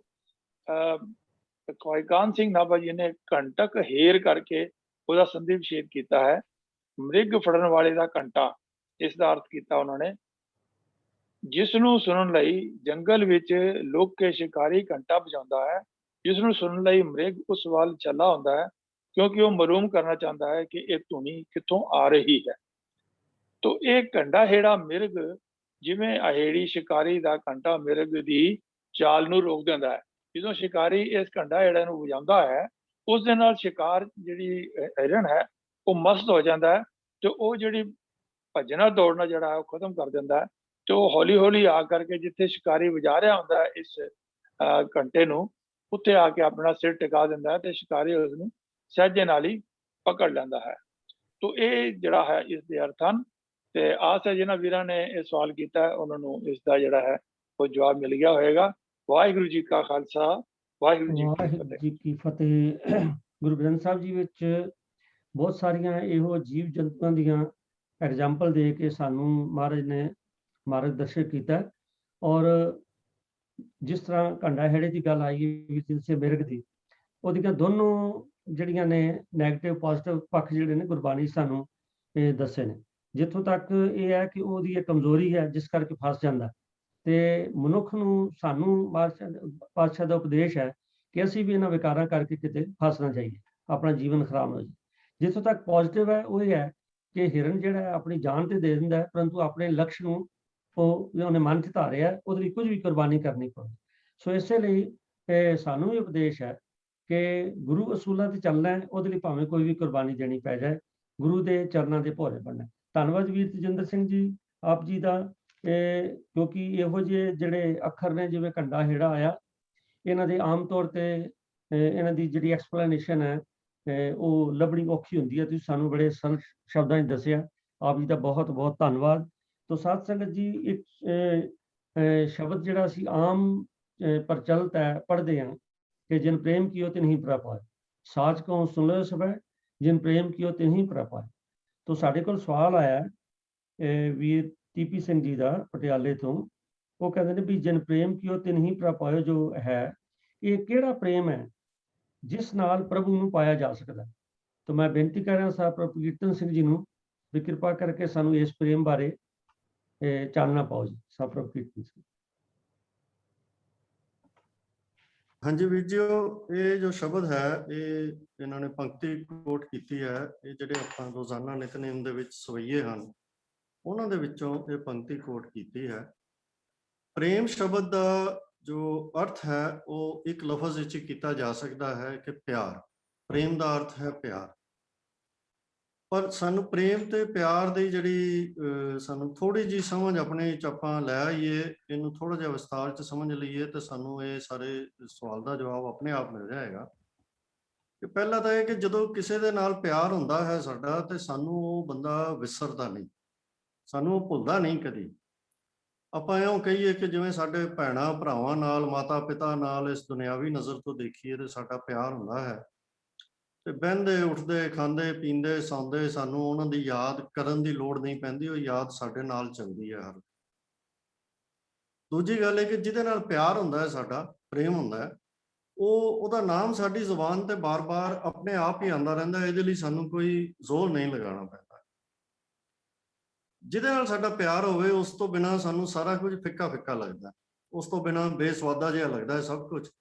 ਪਰ ਜਦੋਂ ਜਿਹਦੇ ਨਾਲ ਪਿਆਰ ਹੁੰਦਾ ਹੈ, ਉਹ ਬੰਦਾ ਸਾਡੇ ਨਾਲ ਹੋਵੇ ਤਾਂ ਫਿਰ ਹਰ ਚੀਜ਼ ਚੰਗੀ ਲੱਗਣੀ ਸ਼ੁਰੂ ਹੋ ਜਾਂਦੀ। ਇਸੇ ਤਰ੍ਹਾਂ ਹੀ ਹੈ ਕਿ ਜਿਹਦੇ ਨਾਲ ਸਾਡਾ ਪਿਆਰ ਹੁੰਦਾ ਹੈ ਉਹਦਾ ਸਾਨੂੰ ਹਰ ਪੱਖ ਚੰਗਾ ਲੱਗਦਾ ਹੈ। ਉਹਦਾ ਫਿਰ ਇਹ ਨਹੀਂ ਕਿ ਸਾਨੂੰ ਉਹਦੇ 'ਚ ਕੋਈ ਪੱਖ ਚੰਗਾ ਲੱਗੇ, ਵੀ ਅੱਧਾ ਚੰਗਾ ਲੱਗੇ ਬੰਦਾ ਤੇ ਅੱਧਾ ਮਾੜਾ ਲੱਗੇ। ਪਿਆਰ ਦਾ ਅਰਥ ਹੀ ਹੈ ਕਿ ਸਾਨੂੰ ਉਹ ਸਭ ਕੁਝ ਚੰਗਾ ਲੱਗਦਾ ਹੈ। ਉਹਦੇ ਨਾਲ ਸੰਬੰਧਿਤ ਹਰ ਚੀਜ਼ ਵੀ ਬੜੀ ਚੰਗੀ ਲੱਗਦੀ ਹੈ, ਔਰ ਜਿਹੜੀਆਂ ਉਹਦੇ ਨਾਲ ਸੰਬੰਧਿਤ ਛੋਟੀਆਂ ਚੀਜ਼ਾਂ ਵੀ ਹੁੰਦੀਆਂ ਹਨ ਉਹ ਵੀ ਅਸੀਂ ਬੜੀਆਂ ਸਾਂਭ ਕੇ ਰੱਖਦੇ ਹਾਂ ਕਿ ਬਈ ਇਹ ਬੜੀ ਕੀਮਤੀ ਚੀਜ਼ ਹੈ ਸਾਡੇ ਲਈ। ਤੇ ਜਦੋਂ ਕਿਸੇ ਨਾਲ ਪਿਆਰ ਹੁੰਦਾ ਤਾਂ ਫਿਰ ਬੰਦਾ ਉਹਦੇ ਲਈ ਹਰ ਤਰ੍ਹਾਂ ਦੀ ਕੁਰਬਾਨੀ ਕਰਨ ਨੂੰ ਵੀ ਤਿਆਰ ਹੁੰਦਾ। ਜਿਵੇਂ ਗੁਰਬਾਣੀ ਦੇ ਵਿੱਚ ਵੀ ਆਇਆ ਕਿ ਜਿਸ ਪਿਆਰੇ ਸੇ ਉਹਨੇ ਤੇ ਸਾਗਿਆ ਮਰ ਚੱਲੀਏ, ਫਿਰ ਮਰਨ ਤੋਂ ਵੀ ਕਿਸੇ ਨੂੰ ਗੁਰੇਜ਼ ਨਹੀਂ ਹੁੰਦਾ। ਤੋ ਇਹ ਤਾਂ ਗੱਲ ਹੋਈ ਕਿ ਪ੍ਰੇਮ ਦੀ। ਹਾਲਾਂਕਿ ਪ੍ਰੇਮ ਦੇ ਉੱਤੇ ਤਾਂ ਅਸੀਂ ਜਿੰਨਾ ਮਰਜ਼ੀ ਲੰਬੀ ਵਿਆਖਿਆ ਕਰ ਲਈਏ ਕਦੀ ਖਤਮ ਨਹੀਂ ਹੋ ਸਕਦੀ। ਇਹ ਇੱਕ ਚੀਜ਼ ਹੀ ਐਸੀ ਹੈ, ਪ੍ਰੇਮ ਦੀ ਭਾਵਨਾ ਹੀ ਐਸੀ ਹੈ ਜਿਹਨੂੰ ਸ਼ਬਦਾਂ ਦੇ ਸਮੇਟਣਾ ਬੜਾ ਔਖਾ ਹੈ। ਪਰ ਫਿਰ ਵੀ ਮੋٹے ਤੌਰ ਦੇ ਉੱਤੇ ਨਿਸ਼ਾਨੀਆਂ ਅਸੀਂ ਪ੍ਰੇਮ ਦੀਆਂ ਮੰਨ ਸਕਦੇ ਹਾਂ। ਤੋ ਜਿਹੜਾ ਵੀਰ ਜੀ ਨੇ ਸਵਈਏ ਦੇ ਵਿੱਚੋਂ ਪੰਕਤੀ ਲਈ ਹੈ, ਤਾਂ ਆਪਾਂ ਉਹ ਵੀ ਇੱਥੇ ਕਿਸ ਪ੍ਰੇਮ ਦੀ ਗੱਲ ਕੀਤੀ ਗਈ ਹੈ ਉਹ ਆਪਾਂ ਸਮਝਣਾ ਹੈ। ਤੇ ਆਪਾਂ ਇੱਕ ਵਾਰੀ ਬੜੇ ਸੰਖੇਪ ਵਿੱਚ ਸਵਈਏ ਦੇ ਹੀ ਅਰਥਾਂ ਵੱਲ ਧਿਆਨ ਮਾਰ ਲਈਏ ਕਿ ਪਹਿਲੀ ਪੰਕਤੀ ਹੈ ਜੀ ਕਿ ਕਹਾਂ ਭਇਓ ਜੋ ਦੋ ਲੋਚਨ ਮੂੰਦ ਕੇ ਬੈਠ ਰਹੇ ਹੋ ਬਕ ਧਿਆਨ ਲਗਾਇਓ। ਭਾਵ ਕਿ ਵੀ ਕੀ ਹੋਇਆ ਕਿ ਜੇ ਕੋਈ ਦੋਵੇਂ ਅੱਖਾਂ ਮੀਟ ਕੇ ਬਕ ਧਿਆਨ ਦਾ ਮੁੱਲਾ ਕਿ ਬਗਲੇ ਵਰਗੀ ਸਮਾਧੀ ਲਾ ਕੇ ਬਗਲੇ ਵਰਗਾ ਧਿਆਨ ਲਗਾ ਕੇ ਬੈਠ ਜਾਵੇ ਤਾਂ ਕੀ ਹੋਇਆ, ਇਹਦੇ ਨਾਲ ਕੀ ਮਿਲੇਗਾ? ਭਾਵ ਇਹ ਨਿਰਾਰਥਕ ਹੈ, ਇਹਦੇ ਨਾਲ ਕੁਝ ਨਹੀਂ ਲੱਭਣਾ। ਨਾਤ ਫਿਰਿਓ ਲੀਏ ਸਾਤ ਸਮੁੰਦਰਨ ਲੋਕ ਗਇਓ ਪਰ ਲੋਕ ਗਵਾਇਓ। ਆਮ ਤੌਰ ਤੇ ਜਗ੍ਹਾ ਜਗ੍ਹਾ ਦੇ ਤੀਰਥ ਇਸ਼ਨਾਨ ਕੀਤੇ ਜਾਂਦੇ ਹਨ। ਸਤਿਗੁਰੂ ਕਹਿੰਦੇ ਨੇ ਕਿ ਜੇ 7 ਸਮੁੰਦਰਾਂ ਤੱਕ ਦੇ ਵੀ ਇਸ਼ਨਾਨ ਕਿਸੇ ਨੇ ਕਰ ਲਏ ਇਸ ਜ਼ਿੰਦਗੀ ਦੇ ਵਿੱਚ ਤਾਂ ਲੋਕ ਗਇਓ ਪਰ ਲੋਕ ਗਵਾਇਓ। ਲੋਕ ਇਸ ਕਰਕੇ ਚਲਾ ਗਿਆ ਵੀ ਸਾਰੀ ਉਮਰ ਤੇ ਇਸੇ ਕੰਮ ਵਿੱਚ ਲੰਘ ਗਈ, ਤੇ ਪਰਲੋਕ ਇਸ ਕਰਕੇ ਚਲਾ ਗਿਆ ਕਿ ਇਹਦੇ ਚ ਲੱਭਣਾ ਤੇ ਕੁਝ ਹੈ ਨਹੀਂ। ਸਾਡਾ ਤਾਂ ਸਿਧਾਂਤ ਹੀ ਇਹ ਹੈ ਕਿ ਤੀਰਥਾਂ ਦੇ ਇਸ਼ਨਾਨ ਕਰਨ ਨਾਲ ਸਰੀਰ ਤਾਂ ਸਾਫ਼ ਹੋ ਸਕਦਾ ਹੈ, ਲੇਕਿਨ ਮਨ ਦੀ ਹਾਲਤ ਨਹੀਂ ਸੁਧਰਦੀ। ਮਨ ਦੀ ਹਾਲਤ ਤਾਂ ਮਨ ਦੇ ਉੱਤੇ ਹੀ ਕੰਮ ਕੀਤਿਆਂ ਸੁਧਰੇ। ਅੱਗੇ ਸਤਿਗੁਰੂ ਕਹਿੰਦੇ ਹਨ ਕਿ ਬਾਸ ਕੀਓ ਬਿਖਿਆਨ ਸੋ ਬੈਠ ਕੇ ਐਸੇ ਹੀ ਐਸੇ ਸੋ ਬੈਸ ਬਿਤਾਇਓ। ਵਿਖਿਆਨ ਦਾ ਮਤਲਬ ਹੈ ਜਿਹੜੇ ਵਿਸ਼ੇ ਵਿਕਾਰ ਹਨ ਸਾਡੇ। ਤੋ ਜਦੋਂ ਵਿਸ਼ੇ ਵਿਕਾਰਾਂ ਦੇ ਨਾਲ ਸਾਰਾ ਮਤਲਬ ਜੀਵਨ ਅਸੀਂ ਗੁਜ਼ਾਰ ਦਈਏ, ਉਹਨਾਂ ਦੀ ਸੰਗਤ ਹੀ ਕਰ ਲਈਏ ਕਿ ਬਾਸ ਕੀਓ ਭਾਵ ਉਹਨਾਂ ਦੀ ਸੰਗਤ ਦੇ ਵਿੱਚ ਹੀ ਅਸੀਂ ਬੈਠ ਗਏ, ਉਹਨਾਂ ਦੀ ਸੰਗਤ ਵਿੱਚ ਹੀ ਜੀਵਨ ਬਿਤਾ ਲਿਆ, ਤਾਂ ਐਸੇ ਹੀ ਐਸੇ ਸੋ ਬੈਸ ਬਿਤਾਇਓ। ਫਿਰ ਤਾਂ ਸਮਝੋ ਕਿ ਇਹ ਜੀਵਨ ਜਿਹੜਾ ਇਹ ਇਸੇ ਤਰ੍ਹਾਂ ਹੀ ਜੋ ਲੰਘ ਗਿਆ, ਇਹ ਇਸੇ ਤਰ੍ਹਾਂ ਹੀ ਬਿਤਾ ਲਿਆ ਗਿਆ। ਇਹਦੇ ਚ ਖੱਟਿਆ ਸੀ ਕੁਛ ਨਹੀਂ, ਵਿਸ਼ੇ ਵਿਕਾਰਾਂ ਦੇ ਚ ਕੁਝ ਖੱਟਿਆ ਨਹੀਂ ਜਾਂਦਾ। ਤੇ ਅੰਤ ਵਿੱਚ ਸਤਿਗੁਰੂ ਜੀ ਆਪਣਾ ਨਿਰਣਾ ਦਿੰਦੇ ਹਨ ਕਿ ਸਾਚ ਕਹੋ ਸੁਨ ਲਿਓ ਸਭੈ ਜਿਨ ਪ੍ਰੇਮ ਕੀਓ ਤਿਨ ਹੀ ਪ੍ਰਭ ਪਾਇਓ। ਪਰ ਜੇ ਪ੍ਰਭੂ ਦੀ ਪ੍ਰਾਪਤੀ ਕਰਨੀ ਹੋਵੇ ਤਿਨ ਹੀ ਪ੍ਰਭ ਪਾਇਓ। ਜੇ ਪ੍ਰਭੂ ਦੀ ਪ੍ਰਾਪਤੀ ਕਰਨੀ ਹੈ, ਪ੍ਰਭੂ ਮਿਲਦਾ ਹੀ ਉਸ ਨੂੰ ਹੈ ਕਿਸ ਨੂੰ? ਜਿਹਨੇ ਪ੍ਰੇਮ ਕੀਤਾ।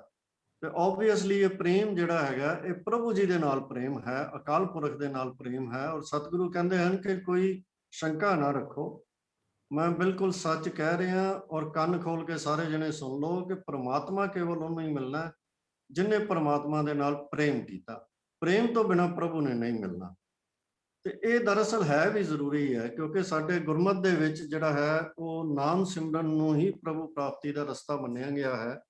ਪਰ ਇਹ ਵੀ ਇੱਕ ਸੱਚਾਈ ਹੈ ਕਿ ਪ੍ਰਭੂ ਦਾ ਨਾਮ ਵੀ ਜਪਣਾ, ਜਿਵੇਂ ਕਿ ਪਹਿਲਾਂ ਅਸੀਂ ਜ਼ਿਕਰ ਕੀਤਾ ਕਿ ਜੇ ਪ੍ਰੇਮ ਹੋਏਗਾ ਤੇ ਫਿਰ ਤਾਂ ਉਹ ਨਾਮ ਆਪਣੇ ਆਪ ਸਾਡੇ ਹਿਰਦੇ ਵਿੱਚ, ਸਾਡੀ ਜ਼ੁਬਾਨ ਵਿੱਚ, ਸਾਡੇ ਅੰਦਰ ਬਾਹਰ ਹਰ ਥਾਂ ਤੇ ਉਹ ਵਸ ਜਾਏਗਾ ਜੇ ਪ੍ਰੇਮ ਹੋਏਗਾ। ਔਰ ਗੁਰੂ ਸਾਹਿਬ ਬਾਰ-ਬਾਰ ਇਹੀ ਗੱਲ ਨੂੰ ਗੁਰਬਾਣੀ ਵਿੱਚ ਵੀ ਬਾਰ-ਬਾਰ ਦ੍ਰਿੜ ਕਰਾਉਂਦੇ ਹਨ। ਇਹ ਅਨੇਕਾਂ ਮਤਲਬ ਅਣਗਿਣਤ ਉਦਾਹਰਨਾਂ ਅਸੀਂ ਗੁਰਬਾਣੀ ਚੋਂ ਲੈ ਸਕਦੇ ਹਾਂ। ਟੂਕ ਮਾਤਰ ਕੇਵਲ ਇੱਕੋ ਹੀ ਪੰਕਤੀ ਮੈਂ ਆਪ ਜੀ ਦੇ ਸਾਹਮਣੇ ਰੱਖ ਰਿਹਾ ਹਾਂ ਕਿ ਮਨ ਰੇ RAM ਜਪੋ ਸੁਖ ਹੋਏ। ਭਾਵ ਕਿ ਜੇ ਸੁਖ ਦੀ ਪ੍ਰਾਪਤੀ ਕਰਨੀ ਹੈ ਤਾਂ ਇਹ ਮੇਰੇ ਮਨ ਉਸ ਪ੍ਰਭੂ ਨੂੰ ਜਪ, ਉਹਨੂੰ ਯਾਦ ਕਰ। ਪਰ ਇੱਥੇ ਇੱਕ ਸਵਾਲ ਪੈਦਾ ਹੋ ਜਾਂਦਾ ਹੈ ਕਿ ਯਾਦ ਤਾਂ ਹੀ ਕੀਤਾ ਜਾਵੇ ਜੇ ਉਹਦੇ ਨਾਲ ਪਿਆਰ ਹੋਵੇ। ਜੇ ਪਿਆਰ ਨਹੀਂ ਤਾਂ ਫਿਰ ਯਾਦ ਕਰਨਾ ਵੀ ਔਖਾ ਹੋ ਜਾਂਦਾ ਹੈ। ਜਦੋਂ ਤੱਕ ਸਾਡਾ ਉਹਦੇ ਨਾਲ ਪਿਆਰ ਨਹੀਂ ਹੁੰਦਾ, ਰਾਮ ਦੇ ਨਾਲ ਪਿਆਰ ਨਹੀਂ ਹੁੰਦਾ, ਉਦੋਂ ਤੱਕ ਉਹਨੂੰ ਯਾਦ ਕਰਨਾ ਬੜਾ ਔਖਾ ਹੈ। ਤਾਂ ਸਤਿਗੁਰੂ ਕਹਿੰਦੇ ਹਨ ਕਿ ਉਹ ਪ੍ਰੇਮ ਲੈਣਾ ਪਏਗਾ ਸਾਨੂੰ। ਪ੍ਰੇਮ ਦੀ ਦਾਤ ਜਦ ਸਾਨੂੰ ਮਿਲ ਜਾਏਗੀ ਤੇ ਫਿਰ ਸਾਰਾ ਕੰਮ ਆਪੇ ਹੋ ਜਾਏਗਾ। ਬਿਨ ਗੁਰ ਪ੍ਰੇਮ ਨਾ ਪਾਈਐ ਸ਼ਬਦ ਮਿਲੈ ਰੰਗ ਹੋਏ। ਕਿ ਪ੍ਰੇਮ ਦੀ ਪ੍ਰਾਪਤੀ ਗੁਰੂ ਤੋਂ ਬਿਨਾਂ ਨਹੀਂ ਹੋਣੀ, ਤੇ ਪ੍ਰੇਮ ਤੋਂ ਬਿਨਾਂ ਨਾਮ ਜਪਿਆ ਨਹੀਂ ਜਾਣਾ।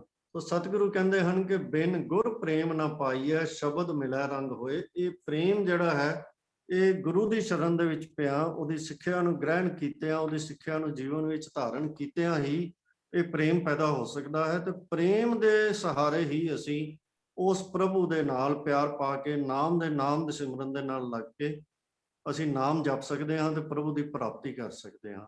ਇਹੀ ਪੰਕਤੀ ਜਿਹੜੀ ਹੈ ਸਵਈਏ ਦੇ ਅਖੀਰ ਉੱਤੇ ਜਿਹੜੀ ਹੈ, ਜਿਹਦੇ ਚੋਂ ਵੀਰ ਜੀ ਨੇ ਸਵਾਲ ਪੁੱਛਿਆ ਹੈ ਕਿ ਸਾਚ ਕਹੋ ਸੁਨ ਲਿਓ ਸਭੈ ਜਿਨ ਪ੍ਰੇਮ ਕੀਓ ਤਿਨ ਹੀ ਪ੍ਰਭ ਪਾਇਓ। ਕਿ ਪ੍ਰਭੂ ਦੀ ਪ੍ਰਾਪਤੀ ਉਸੇ ਨੂੰ ਹੀ ਹੋ ਸਕਦੀ ਹੈ, ਉਸੇ ਨੂੰ ਹੀ ਹੁੰਦੀ ਹੈ ਜਿਸ ਨੇ ਪ੍ਰਭੂ ਦੇ ਨਾਲ ਪ੍ਰੇਮ ਕੀਤਾ ਹੈ। ਤੋ ਇੰਨੀ ਵਿਚਾਰ ਪ੍ਰਵਾਨ ਕਰਨੀ ਜੀ। ਵਾਹਿਗੁਰੂ ਜੀ ਕਾ ਖਾਲਸਾ, ਵਾਹਿਗੁਰੂ ਜੀ ਕੀ ਫਤਿਹ। ਵੀਰ ਜੀ ਨੇ ਬਹੁਤ ਵਧੀਆ ਤਰੀਕੇ ਨਾਲ ਸਾਨੂੰ ਇਹ ਜਿਹੜਾ ਸਵਾਲ ਸੀ ਉਹਦਾ ਉੱਤਰ ਦਿੱਤਾ। ਤੋ ਪ੍ਰੇਮ ਤੋਂ ਸਾਧ ਸੰਗਤ ਜੀ ਹੈ ਇੱਕ ਐਸੀ ਫੀਲਿੰਗ ਹੈ। ਪ੍ਰੇਮ 'ਚ ਉਹੀ ਕਰ ਸਕਦਾ ਹੈ ਜਿਹੜਾ ਕੁਰਬਾਨੀ ਕਰ ਸਕਦਾ, ਜਿਹੜਾ ਦੇ ਸਕਦਾ ਹੋਵੇ। ਪ੍ਰੇਮ ਵਿੱਚ ਲੈਣ ਦੀ ਕੋਈ ਇੱਛਾ ਨਹੀਂ ਹੁੰਦੀ। ਜਿੱਥੇ ਲੈਣ ਦੀ ਇੱਛਾ ਹੋਏਗੀ ਉਹ ਬਾਰਗੇਨਿੰਗ ਆਏਗੀ, ਟ੍ਰੇਡਿੰਗ ਹੋ ਜਾਏਗੀ, ਉਹਨੂੰ ਪ੍ਰੇਮ ਨਹੀਂ ਕਿਹਾ ਜਾ ਸਕਦਾ। ਉਹ ਵੱਖਰੀ ਗੱਲ ਹੈ ਵੀ ਅੱਜ ਤਾਂ ਅਸੀਂ ਕਈ ਵਾਰੀ ਰੱਬ ਨਾਲ ਵੀ ਇਹੋ ਜਿਹੀਆਂ ਗੱਲਾਂ ਕਰਦੇ ਹਾਂ ਵੀ ਲਓ ਜੀ ਮੇਰਾ ਇਹ ਕੰਮ ਹੋਏਗਾ ਤਾਂ ਮੈਂ ਇਹ ਭੇਟਾ ਚੜਾਵਾਂਗਾ। ਇਹ ਪ੍ਰੇਮ ਨਹੀਂ ਹੈ, ਇਹਨੂੰ ਵਪਾਰ ਤਾਂ ਕਿਹਾ ਜਾ ਸਕਦਾ, ਪ੍ਰੇਮ ਨਹੀਂ ਹੈ। ਪ੍ਰੇਮ ਵਿੱਚ ਬੰਦਾ ਮੰਗਦਾ ਕੁਛ ਨਹੀਂ। ਦੇਖੋ ਜਿਤਨੇ ਸਾਡਾ ਇਤਿਹਾਸ ਤਾਂ ਭਰਿਆ ਪਿਆ ਸ਼ਹੀਦਾਂ ਨਾਲ, ਤੇ ਉਹਨਾਂ ਨੇ ਭਲਾ ਆਪਣੀ ਸ਼ਹਾਦਤ ਕਿਉਂ ਦਿੱਤੀ, ਜਾਨ ਕਿਉਂ ਵਾਰੀ, ਕਿ ਇੱਕ ਪ੍ਰੇਮ ਕਰਕੇ, ਗੁਰੂ ਦੇ ਪ੍ਰੇਮ ਕਰਕੇ। ਤੋ ਪ੍ਰੇਮ ਜਿਹੜਾ ਇੱਕ ਐਸਾ ਵਲਵਲਾ ਹੈ ਸਾਧ ਸੰਗਤ ਜੀ, ਉਹਦੇ ਵਿੱਚ ਹੀ ਆ ਸਕਦਾ ਜਿਸ ਮਨੁੱਖ ਦਾ ਮਨ ਔਰ ਤਨ ਸੱਚਾ ਹੈ, ਜਿਹੜਾ ਜੀਵ ਨਿਰਮਲ ਬਾਹਰੋਂ ਨਿਰਮਲ, ਉਹੀ ਪ੍ਰੇਮ ਕਰ ਸਕਦਾ ਹੈ। ਜਿਹਦੇ ਜੀਵ ਵਿੱਚ ਤੇ ਬਾਹਰ ਵਿੱਚ, ਅੰਦਰ ਤੇ ਬਾਹਰ ਵਿੱਚ, ਕਹਿਣ ਤੇ ਕਥਨ ਵਿੱਚ ਕੋਈ ਫਰਕ ਹੈ। ਅਗਰ ਉਹ ਪ੍ਰੇਮ ਕਵੇ ਵੀ ਲਫ਼ਜ਼ ਪ੍ਰੇਮ, ਤਾਂ ਉਹ ਕੇਵਲ ਦਿਖਾਵਾ ਹੋ ਸਕਦਾ ਹੈ, ਢੋਂਗ ਹੋ ਸਕਦਾ, ਪਖੰਡ ਹੋ ਸਕਦਾ। ਤੋ ਪ੍ਰੇਮ ਇੱਕ ਐਸੀ ਫੀਲਿੰਗ ਹੈ ਜਿਹੜੀ ਇਸ ਤੋਂ ਸਟਰੋਂਗ ਫੀਲਿੰਗ ਕੋਈ ਹੈ ਹੀ ਨਹੀਂ। ਤੁਸੀਂ ਪ੍ਰੇਮ ਨਾਲ ਕਿਸੇ ਨੂੰ ਵੀ ਬੰਨ੍ਹ ਸਕਦੇ। ਬੜੀਆਂ ਇਹੋ ਜਿਹੀਆਂ ਇਤਿਹਾਸਕ ਮਿਥਿਹਾਸਕ ਕਹਾਣੀਆਂ ਨੇ ਜਿਹਦੇ 'ਚ ਉਹਨਾਂ ਨੇ ਐਸਾ ਵੀ ਦੱਸਿਆ ਵੀ ਰੱਬ ਨੂੰ ਮਜਬੂਰ ਹੋ ਕੇ ਉੱਥੇ ਆਉਣਾ ਪਿਆ ਕਿਉਂਕਿ ਪ੍ਰੇਮ ਸੀ। ਤੋ ਸਤਿਗੁਰੂ ਕਿਰਪਾ ਕਰਨ ਸਾਡਿਆਂ ਮਨਾਂ 'ਚ ਪ੍ਰੇਮ ਹੋਵੇ। ਅੱਜ ਪ੍ਰੇਮ ਉੱਡਦਾ ਜਾ ਰਿਹਾ ਕਿਉਂਕਿ ਅਸੀਂ ਸਾਰੇ ਪਦਾਰਥਵਾਦੀ ਯੁੱਗ ਵਿੱਚ ਲੰਘ ਕੇ ਤੇ ਤਕਰੀਬਨ ਸਾਰੇ ਅਸੀਂ ਪਦਾਰਥਵਾਦੀ ਬਣ ਗਏ, ਜਿਸ ਕਰਕੇ ਪ੍ਰੇਮ ਨਹੀਂ ਹੈ। ਮੈਂ ਸ਼ੁਰੂ 'ਚ ਬੇਨਤੀ ਕੀਤੀ ਹੈ ਕਿ ਪ੍ਰੇਮ ਦੇਣ ਦਾ ਨਾਮ ਹੈ, ਲੈਣ ਦਾ ਨਾਮ ਨਹੀਂ।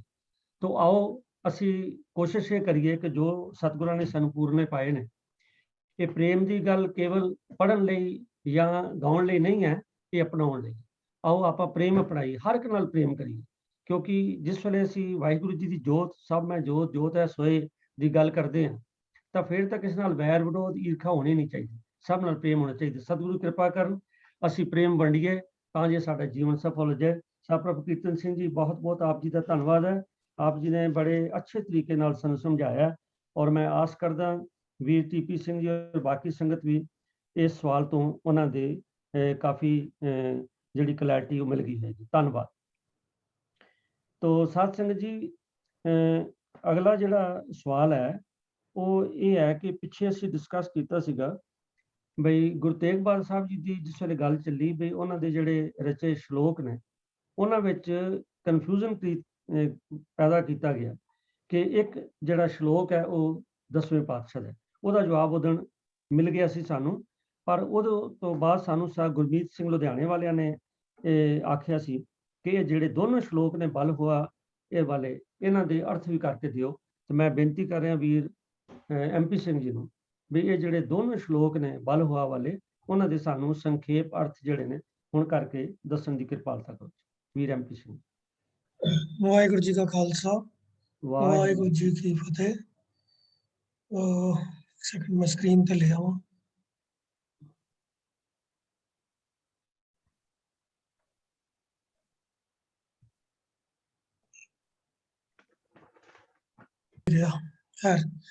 ਸੋ ਸ਼ਲੋਕ ਬਹੁਤ ਸਭ ਨੂੰ ਤਕਰੀਬਨ ਯਾਦ ਹੀ ਹੈ।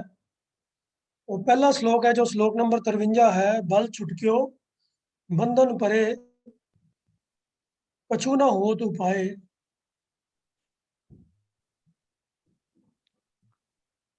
ओ नानक अब ओट हर गज ज्यों हो सहाय। तो अर्थ भी काफी सिंपल हैं इसके। बल तो भाव है ताकत। जे अखरी अर्थ निरा करिए बल का अर्थ होंदा है ताकत। छुट क्यों, छुट गया भाव खत्म हो गया या घट गया। बल छुट जाना, बल घट जाना। बंधन पर बंधन समझ लो जोड़े सानू फाइयां पै जांदियां ने, बंधन पै जांदे ने। कछु ना हो तो उपाय, उपाय का अर्थ है कोई इहदा इलाज, कोई इस तो छुटकारे का तरीका। तो ये एक अवस्था का जिक्र हो रहा है जिस अवस्था के अंदर बल कमजोर हो जाता है, ताकत घट जाती है, फाइयां पै जांदियां हन ते उन्हां तो छुटन का कोई तरीका नज़र नहीं आता। इहो जी अवस्था होए तो अगली पंक्ति च जो गुरु साहब ने दिता है मैसेज कि कहो नानक अब ओट हर गत ज्यों हो सहाय। ओट का अर्थ होंदा है आसरा, सहारा। तो कहते हैं हे नानक हुण हे परमात्मा जी हरि जीओ तुहाडा ही हुण आसरा है। जिवें तुसी गज की सहायता की, गज मैंने हाथी की सहायता की सी, उवें ही तुसी सहायता करो। ਹੁਣ ਕੁਝ ਚੀਜ਼ਾਂ ਇਹਦੇ ਤੋਂ ਸਮਝਣ ਵਾਲੀਆਂ। ਇਹ ਗੱਜ ਕਿਹੜਾ ਹੈ? ਇਹ ਇੱਕ ਇਤਿਹਾਸਕ ਸਾਖੀ ਹੈ ਕਿ ਇੱਕ ਹਾਥੀ ਦੀ ਕਿ ਉਹ ਤਲਾਬ ਦੇ ਵਿੱਚ ਨਹਾਉਣ ਵਾਸਤੇ ਵੜਿਆ ਤਾਂ ਉਹਨੂੰ ਪਾਣੀ ਦਾ ਹੀ ਇੱਕ ਜਿਹੜਾ ਸ਼ਿਕਾਰੀ ਜੀਵ ਹੁੰਦਾ ਹੈ ਜਿਹਦਾ ਨਾਮ ਤੇਂਦੂਆ ਕਰਕੇ ਲਿਖਿਆ ਗਿਆ ਹੈ, ਪਾਣੀ 'ਚ ਰਹਿਣ ਵਾਲਾ ਹੈ, ਤਾਂ ਉਹਨੇ ਹਾਥੀ ਨੂੰ ਹੇਠੋਂ ਦੀ ਪਾਣੀ ਦੇ ਅੰਦਰੋਂ ਦੀ ਹਾਥੀ ਨੂੰ ਆਪਣੇ ਜਬਾੜੇ ਦੇ ਅੰਦਰ ਪਕੜ ਲਿਆ ਤੇ ਉਹਨੂੰ ਥੱਲੇ ਨੂੰ ਖਿੱਚਣਾ ਸ਼ੁਰੂ ਕਰ ਦਿੱਤਾ। ਭਾਵੇਂ ਹਾਥੀ ਬਹੁਤ ਬਲਵਾਨ ਹੈ ਪਰ ਪਾਣੀ ਦੇ ਅੰਦਰ ਹਾਥੀ ਦਾ ਜ਼ੋਰ ਨਹੀਂ ਚੱਲਦਾ, ਤਾਂ ਹੌਲੀ ਹੌਲੀ ਜਿਹੜਾ ਹੈ ਤੇਂਦੂਆ ਉਹਨੂੰ ਪਾਣੀ ਦੇ ਅੰਦਰ ਖਿੱਚਦਾ ਚਲੇ ਜਾਂਦਾ ਹੈ ਤੇ ਉਹ ਹਾਥੀ ਪੂਰਾ ਜ਼ੋਰ ਲਗਾਉਣ ਦੇ ਬਾਵਜੂਦ ਵੀ ਪਾਣੀ ਵਿੱਚ ਡੁੱਬਣਾ ਸ਼ੁਰੂ ਹੋ ਜਾਂਦਾ ਹੈ। ਅਖੀਰ ਜਦੋਂ ਆਪਣਾ ਸਾਰਾ ਜ਼ੋਰ ਖਤਮ ਹੋ ਜਾਂਦਾ ਹੈ, ਸਿਰਫ ਉਹਦੀ ਸੁੰਡ ਬਾਹਰ ਰਹਿ ਜਾਂਦੀ ਹੈ, ਤਾਂ ਕਹਾਣੀ ਦੇ ਅਨੁਸਾਰ ਉਹ ਇੱਕ ਉੱਥੋਂ ਉਸ ਪਾਣੀ ਦੇ ਤਲਾਬ ਦੇ ਵਿੱਚੋਂ ਜਾਂ ਜਿਹੜਾ ਜਿੱਥੇ ਵੀ ਪਾਣੀ ਦੇ ਜਿਸ ਸੋਰਸ ਵਿੱਚ ਵੀ ਸੀਗਾ ਉੱਥੋਂ ਇੱਕ ਫੁੱਲ ਤੋੜ ਕੇ ਤੇ ਪਰਮਾਤਮਾ ਦੇ ਅੱਗੇ ਬੇਨਤੀ ਕਰਦਾ ਹੈ ਤੇ ਫਿਰ ਪਰਮਾਤਮਾ ਆ ਕੇ ਉਹਨੂੰ ਬਚਾ ਲੈਂਦਾ ਹੈ। ਇਹ ਇੱਕ ਇਤਿਹਾਸਕ ਕਥਾ ਹੈ।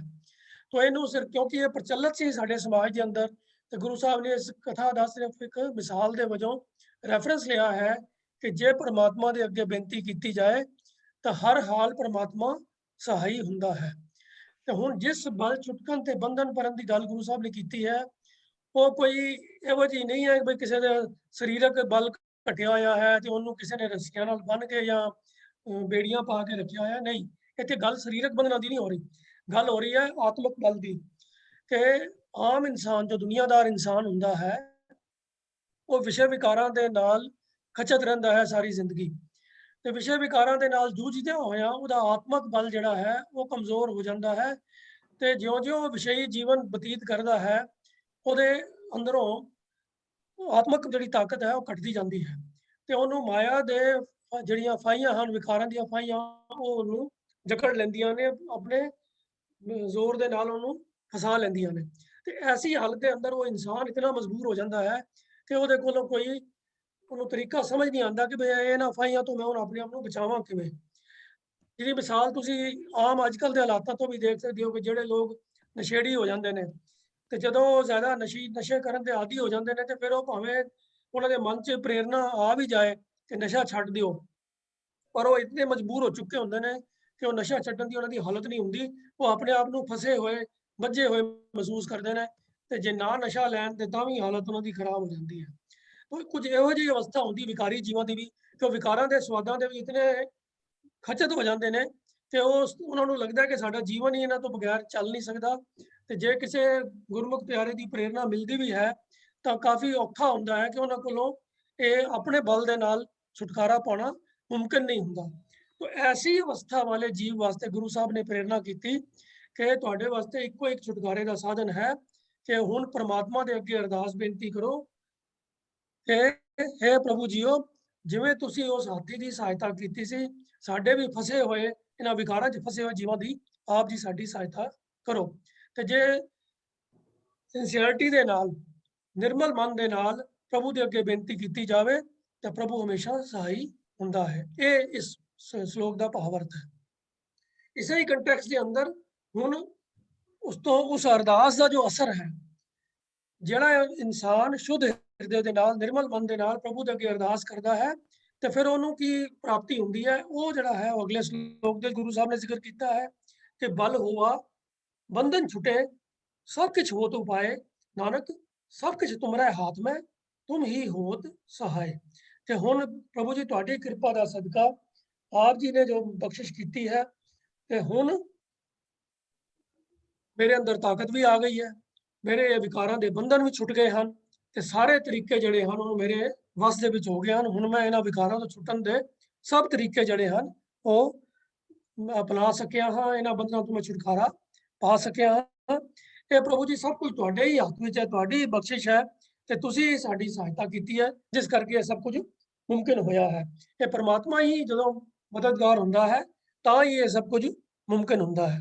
तो ये दो श्लोकां दी लड़ी दे विच उस आत्मक अवस्था जिथे इंसान विकारी जीवन विच खचत हुंदा है, बिल्कुल अपने आप नूं फसिया होया ताकत तो हीना महसूस करता है ते अरदास दी जो बरकत है उहदे सदका जो आत्मक बल मिल जाता है, बंधन छुट जाते हैं, सब कुछ मुमकिन हो जाता है, आत्मक तरक्की हो जाती है। ਪਰ ਇਹ ਸਭ ਕੁਝ ਹੁੰਦਾ ਹੈ ਪਰਮਾਤਮਾ ਦੀ ਬਖਸ਼ਿਸ਼ ਦਾ ਸਦਕਾ। तो ये ਇਹਨਾਂ ਦੋਨੋਂ ਸਲੋਕਾਂ ਦਾ ਜੋ ਭਾਵ-ਅਰਥ ਹੈ ਜੀ।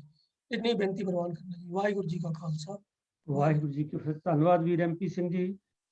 तो साध संगत जी अर्थ बड़े सरल ने, पर जे आम तौर ते दसे जाते ने कुछ होर ने।